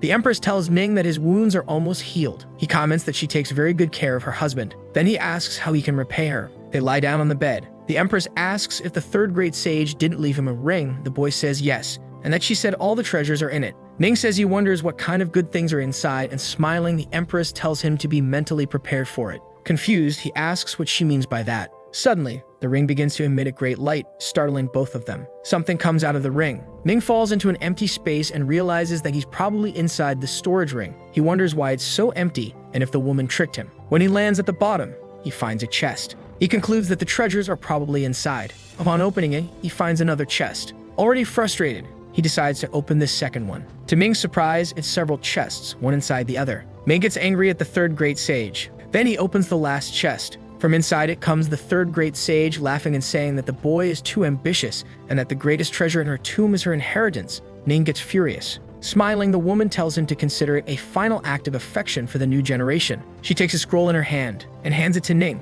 who catches it in midair. As soon as he grabs the scroll, he appears again in the room with his wife. She asks how it went, and he asks if she knew there was nothing in the storage ring. Lu says that just proves the third great sage isn't only the poorest empress, but also the most greedy. If he's looking for treasure, he'll be disappointed. Ning says it's just a scroll. The empress comments that she didn't expect the third great sage to leave behind something so good. Then he asks if the scroll is really that special. Looking at the scroll, she says that if that formula is turned into a pill, it could help him reach the intermediate stage of the great success of his physique. She then says the celestial demon sect has all the listed ingredients, but the thunder heart fruit and the phoenix ice grass she will have to search for. Ming reflects that he can't depend on his wife's power forever. He needs to evolve quickly, so he says he'll find the ingredients himself. He comments that their sect is going through difficult times, and it might draw attention if she searches for the ingredients, so he will handle it. However, he says he's still not sure about the details of the prescription. Then he pulls Lu close and says she should help him study and take care of that formula. She agrees. The couple lies on the bed to review the scroll. Meanwhile, two little birds sleep together. Later, Ning leaves the palace. He reflects on how happy his wife was after their study session. They should do that more often. Now that he has mastered the Dao of music, the sword, and the palm, he only needs to master the Dao of the fist. A man has his attention drawn. It's because Ning descends from the sky right in front of him. He then greets him. Immediately after, he is startled because in just a few months, the patriarch has reached the 9-star Earth King realm. The system informs that he has shocked the elder and received as a reward the restoration of martial art, which allows full comprehension of a martial technique. The elder who guards the scroll vault of the celestial demonic sect asks which floor the patriarch wants to go to this time. Ning replies, the 5th. Then the elder tells a disciple to move all martial art techniques from the 1st to the 4th floor. Ning comments that he's only practicing martial arts and the elder doesn't need to act like a crisis is about to happen or like he's going to destroy everything. He begins walking through the 5th floor's corridors, observing the various fist techniques. He wants something worthy of the third great sage's power. On a shelf, Ning finds a scroll that teaches the Flaming Tyrant Fist, ranked as mid-earth level. The system informs that it can be restored. It then asks Ning if he would like to do that. The young man reflects on that unparalleled domination and feels a divine flame ignite. The system begins repairing that technique until the comprehension of the Flaming Tyrant Fist is complete. Ning smiles as he absorbs all that power. Ning's eyes shine as the system announces his new ability. Outside, a disciple shouts that the scroll vault is being destroyed. The entire building begins to catch fire. The elder in charge is relieved that the patriarch only shook the structure. A man yells that there's fire on the 5th floor. An explosion happens at the top of the building. Then the elder says that isn't fire. That aura seems like the Flaming Tyrant Fist. He wonders how the patriarch learned that technique if it was incomplete. The system informs that Ning has shocked the elder and received the absorption of the solar light aura. It then asks if the host wants to combine that ability with the Flaming Tyrant Fist. Ning reflects that the technique requires a mix of domination and divine flame aura to reach its full power. He wonders what the effect of the solar aura will be. The system begins absorbing the solar light aura and a blinding explosion erupts above the vault. Ning floats in the air, glowing. The elder in charge is shocked because the patriarch is evolving. He wonders how the patriarch is using the solar light aura. All of Ning's clothes burn away and the female disciples are stunned. They notice his sculpted abs and the flame surrounding the patriarch grows even stronger. The elder reflects that the aura of the sun and moon is unlike any ordinary one. It's very difficult to absorb and harness for personal use. As Ning burns with divine flame, the elder thinks about how he's only a cultivator in the Earth King realm. Suddenly, Lu appears. Surprised, the elder greets the Grand Empress and feels more at ease, knowing the vault and the patriarch are now safe. A golden miniature figure of Ning forms, leaving the disciples frightened. Confused, the elder asks what that is, and the Empress confirms that it's the Great Dao body. Apparently, that only appears when the Great Dao reaches its limit, meaning Ning likely understood the Flaming Tyrant Fist completely. The Empress says that Ning hasn't fully comprehended it yet, but he's pursuing it. The system informs him of the deduction of the Great Dao. With it, he can form the great body through which the host can evolve to his limit. Ning opens his glowing eyes.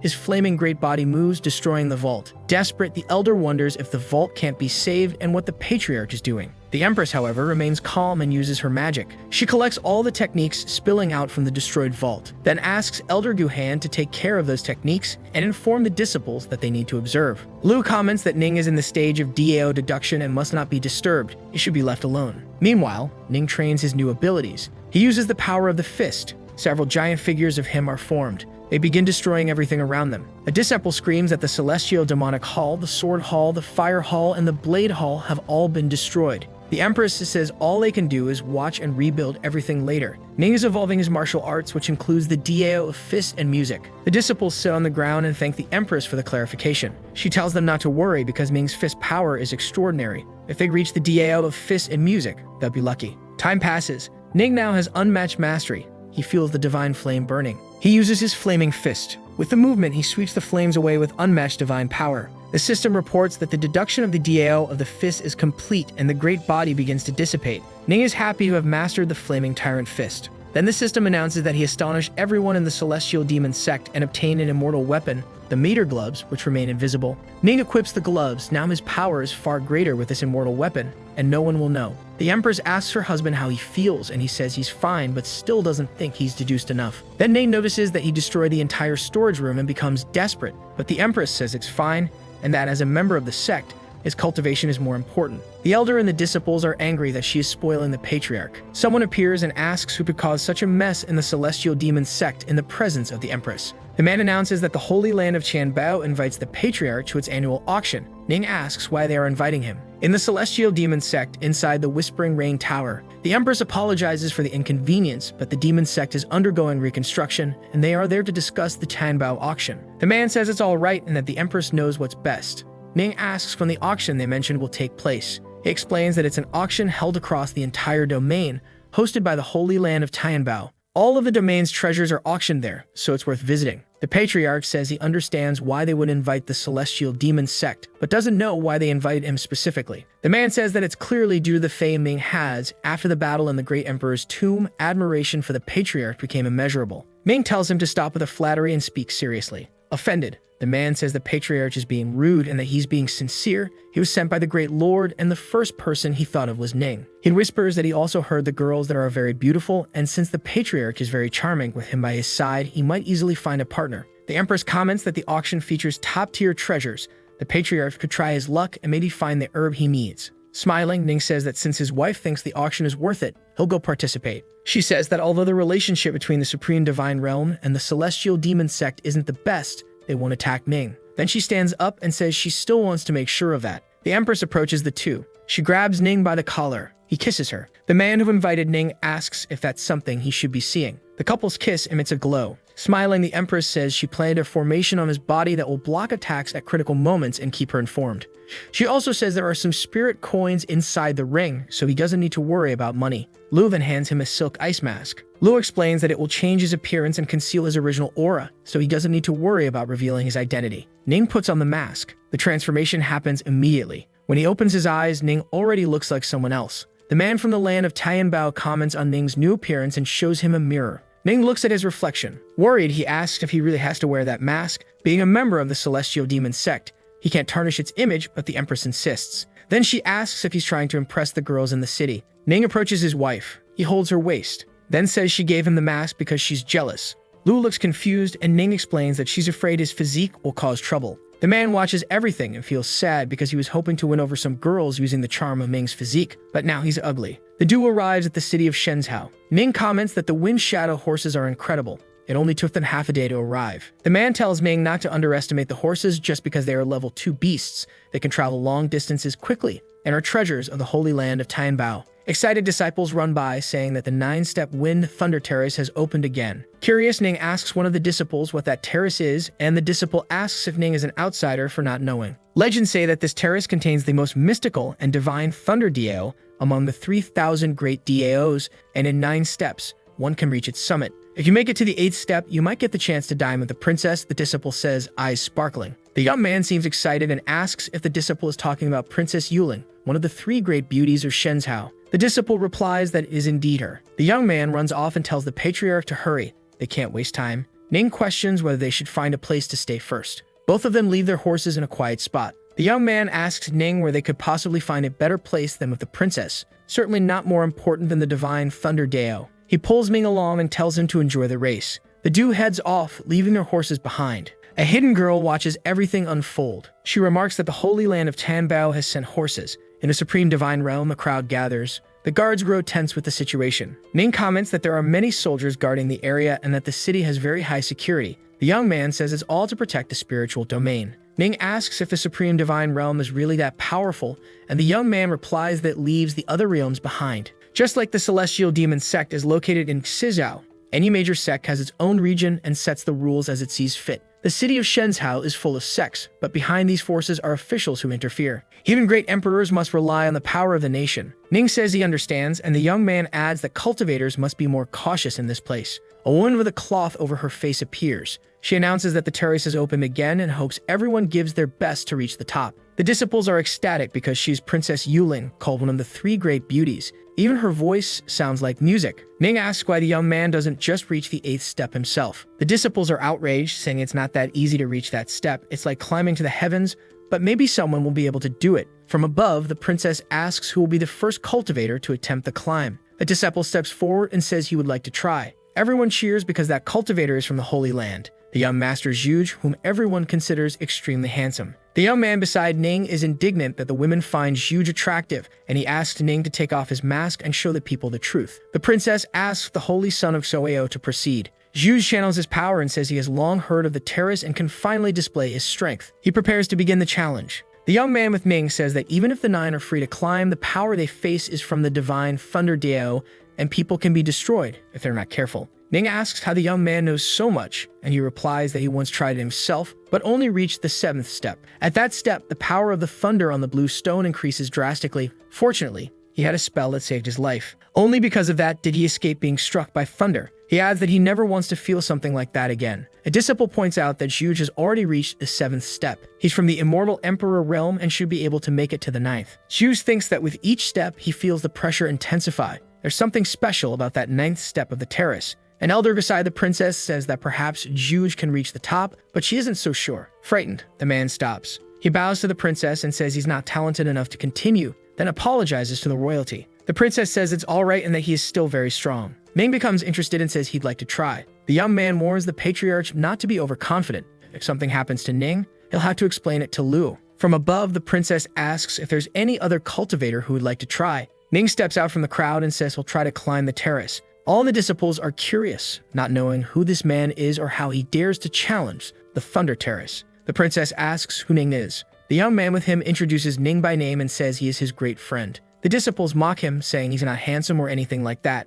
but if he's a friend of the Holy Son of Tianbao, then he must be strong. The princess observes the Holy Son of Tianbao and comments that he seems to be doing well. Melted with passion, he replies that he's fine. Then the princess says that since Ning is friends with that young man, he might try to climb the terrace. Ning thinks about the Dao of Divine Thunder and that he must be able to master it. He then begins to climb the steps. But as soon as he steps on the first one, he feels he can no longer move and starts to panic. Everyone wonders what's happening and why Ning can't even get past the first step, since the pressure there is very weak. Furious, Ning's friend defends him and says the young man will surpass that first step. The system informs the host that the terrace has a reverse effect on people with divine physiques. This means the first step is equivalent to the 9th. The system informs that the host can immediately absorb all comprehension of the Dao of Divine Thunder, but for that, he must endure the pressure of the 9th step. Ning then begins to absorb the Dao of Divine Thunder with his comprehension increased tenfold. Ning feels the pressure of the first step, and the system tells him to hold on. A bolt of lightning descends from the sky. A disciple notices the transformation of the thunder wind and asks if that isn't the legendary phenomenon that only happens on the 9th step. Confused, the princess asks Elder Master Nanyan what's going on, and she says she doesn't know, as this has never happened before.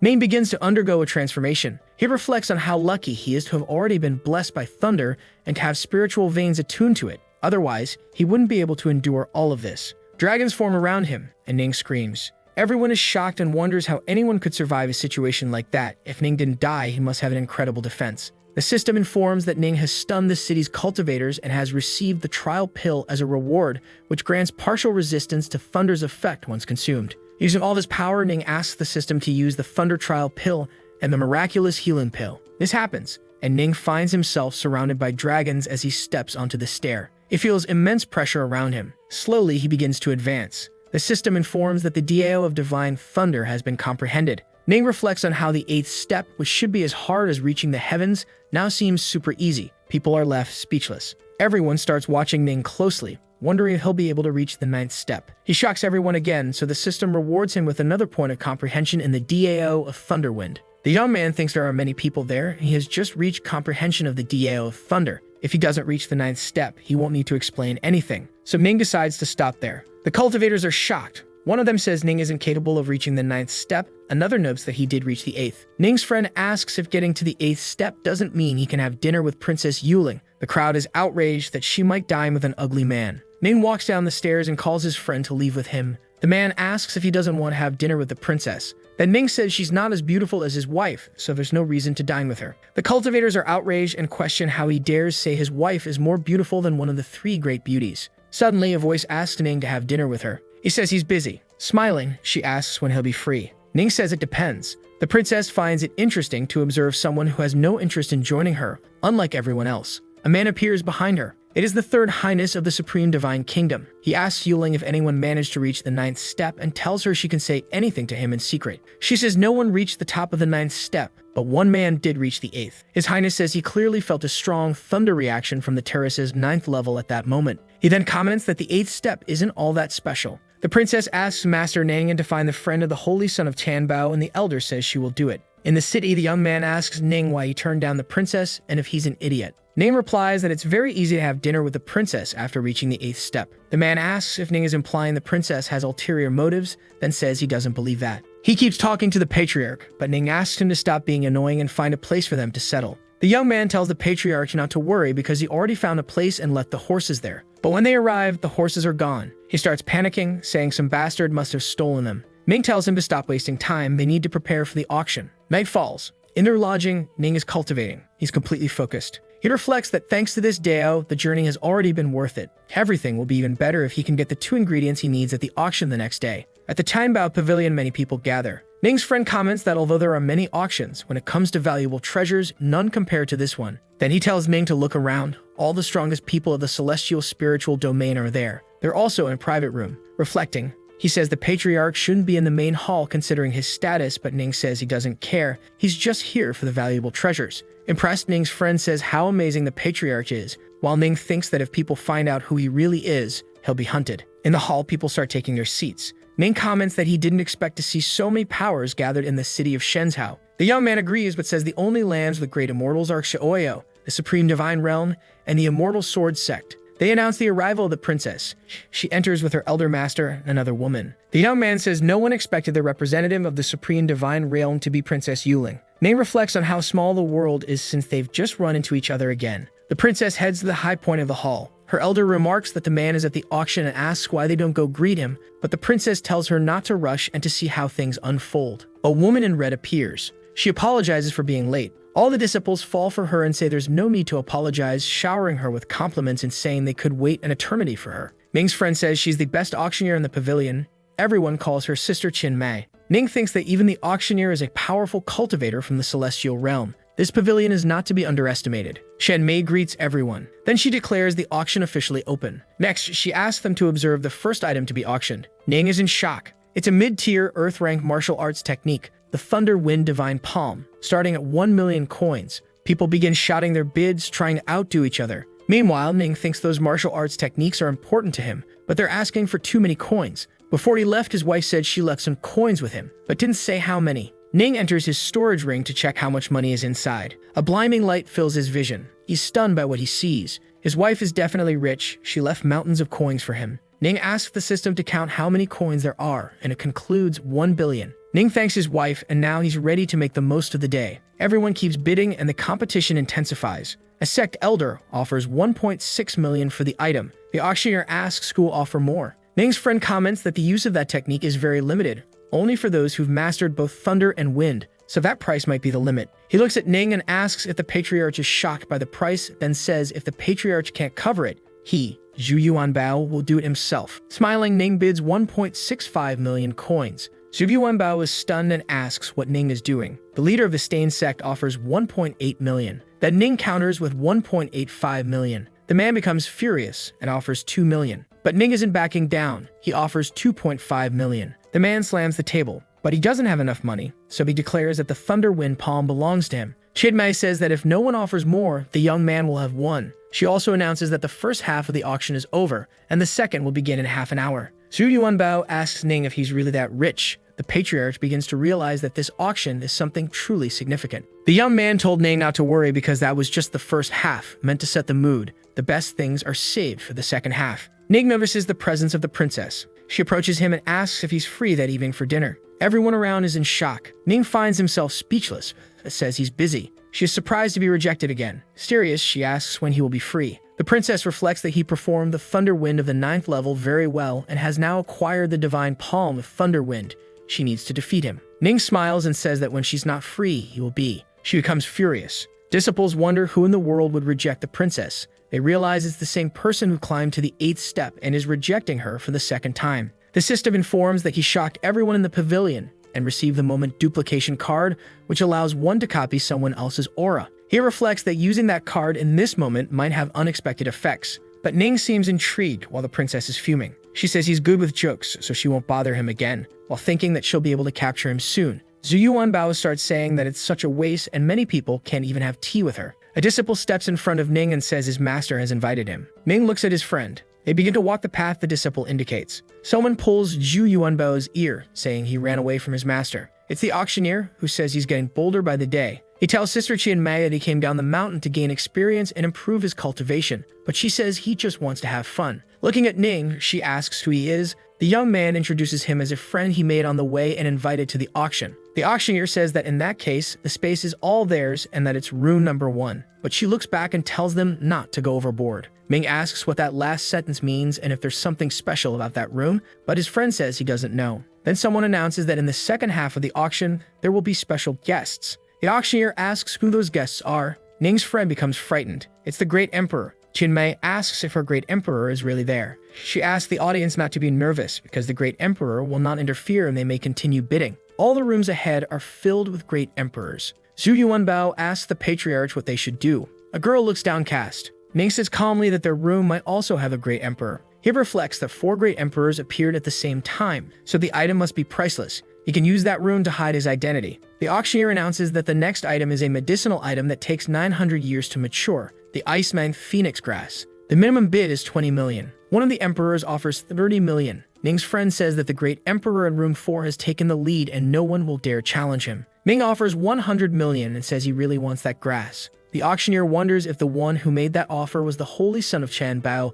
but concludes it was probably his friend. Ning reflects that the duplication card only copies the person who senses his presence first, so he needs to let someone feel his aura to use it and shock everyone. With such a high bid, Ning shocks everyone and receives the telepathic communication card. He concludes that with this card, he won't be exposed so easily. In room 4, a disciple of the Great Emperor says that the pavilion forbids revealing guests' information, so they don't know who's in the other room. The Emperor slams the table and asks who dares take his item. A huge light shoots out from one of the rooms. Zhu Yuanbao screams for the Patriarch, who asks the system to use the moment duplication card. The card activates successfully and the aura of the Great Emperor Xiaoyao can be used for 1 hour. Ning uses the power. Inside the Emperor's room, he is shocked to feel the power of another Emperor. Since he doesn't want to pick a fight with someone that strong, he decides to let it go. Then he says that since Ming wants it, he can keep the item. The young man is happy because he obtained the Iceman Phoenix Grass. Someone laughs and offers 500 million. Ning's friend wonders if that medicinal herb is really worth that much. Ning recognizes that voice. He then uses the telepathic communication card. He contacts the Queen Mother of the West and asks her to give him some space this time, or else he might summon her while she's taking a bath. She questions whether the Patriarch is being serious and says she'll be waiting for him to summon her then. The Queen Mother of the West teases, saying she could wear her sexy ice silk underneath and keep that treasure for a long time. Angrily, Ning tells her to just wait for him. Meanwhile, she laughs and says she won't do that.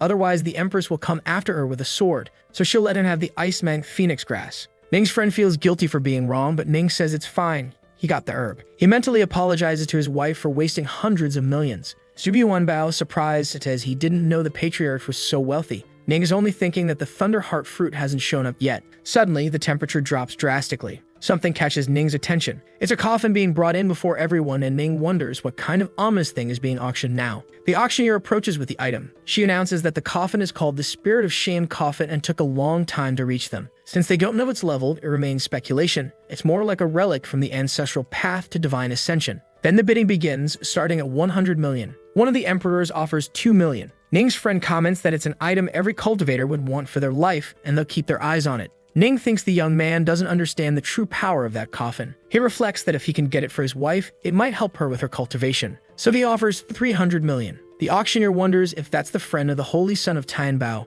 The Queen Mother of the West thinks Ning is just enjoying the excitement without any fear of death. His friend asks if he really has to play the rich guy that day. He already stole the herb from the celestial lord of Xiaoyao and now wants to do it again. The Queen Mother contacts Ning through telepathy and says that to evolve into the God realm, One must have true divine intent. She says she needs the coffin but doesn't want to ascend to the god realm herself. She doesn't know where he got his imperial aura but hopes he avoids unnecessary conflict. Ming reflects that the Queen Mother of the West has always helped him and doesn't seem to be lying. So he says he'll listen to her. The girl is happy and says the next time he visits her land, he'll receive a reward. The holy woman asks the Queen Mother if they should bid now that the patriarch has backed off, and she says yes, no matter how much it costs. She believes that cruel coffin might solve all the problems of the holy land of Yachi. Some time passes. Ning is entering his room. He now has the herb and the Thunder Wind Divine Palm. The young man reflects that the only thing missing is the Thunder Heart Fruit, but the problem is he has no information about it. Either way, he can search for it later. Right now, he should practice the Thunder Wind Divine Palm.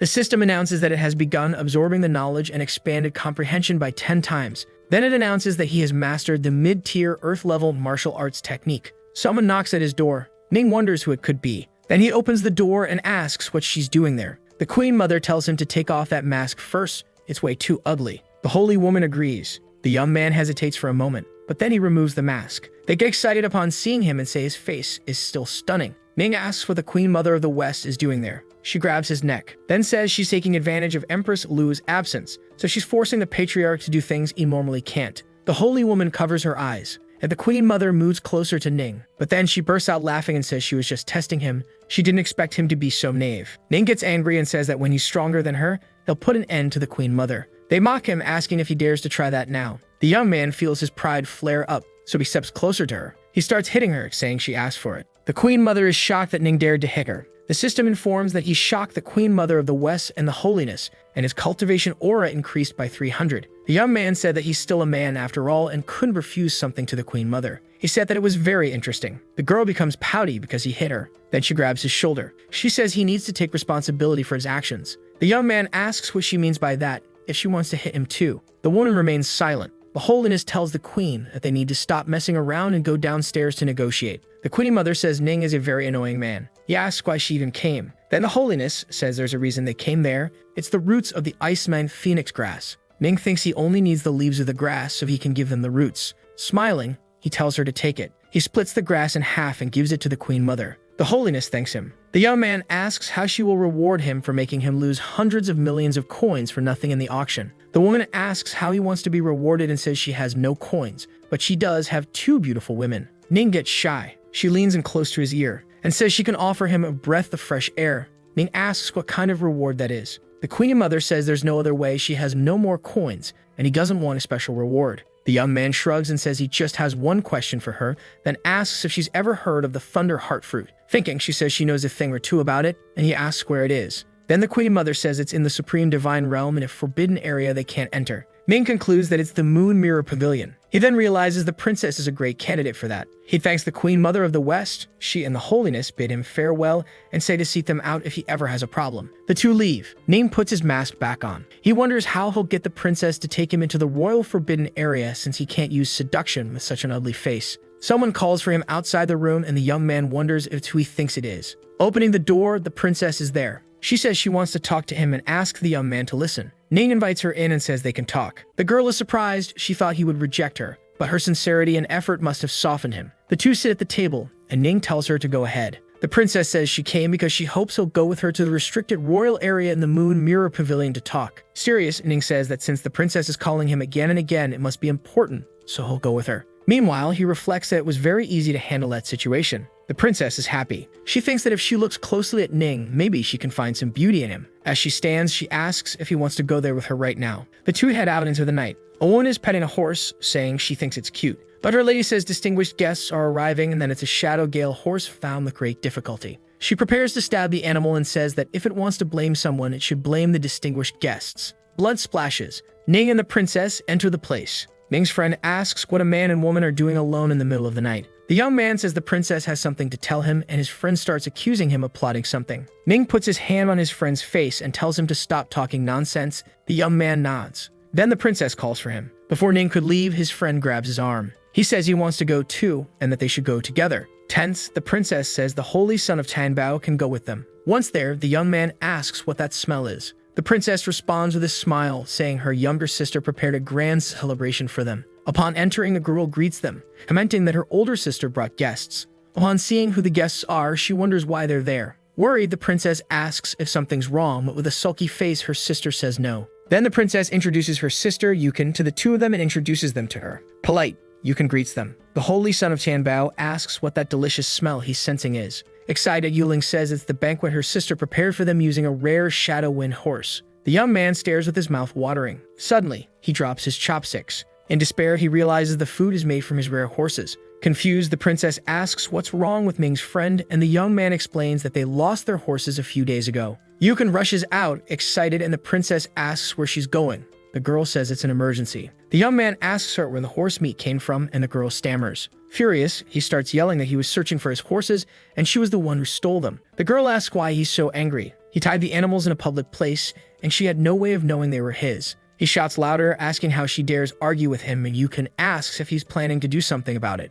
Then the boy starts getting nervous and speechless. Smiling, Yukon calls him a coward, and the princess says she's going too far. Ming comments that the girl doesn't seem remorseful for what she did and should be punished, then asks if the princess wants him to deal with the thief. He reaches out his hand toward her and pulls her close. Angrily, she says he's a horrible man and asks how he dares. The young man strikes her as punishment. The girl becomes sad and hugs her sister. The princess says she was the one who started causing trouble, so she should apologize to the holy son of Tianbao or she'll end up in confinement. Crying, Yukon apologizes for stealing the horse. Serious, Ning asks the princess what he can do for her at that moment. She says she wants him to help her become an empress. The boy is confused, then asks if she's planning a rebellion and what's going on. Yuling says that's not it. What she wants is to fight for the right to inherit the throne. Her ambitions don't stop at ascending to the realm of the great emperor. She wants to become an empress of the divine realm to promote peace and prosperity. Ning asks what she expects him to do, and then she begins to explain that this is the forbidden area of the supreme realm. The young man is shocked that this is the place the Queen Mother of the West mentioned.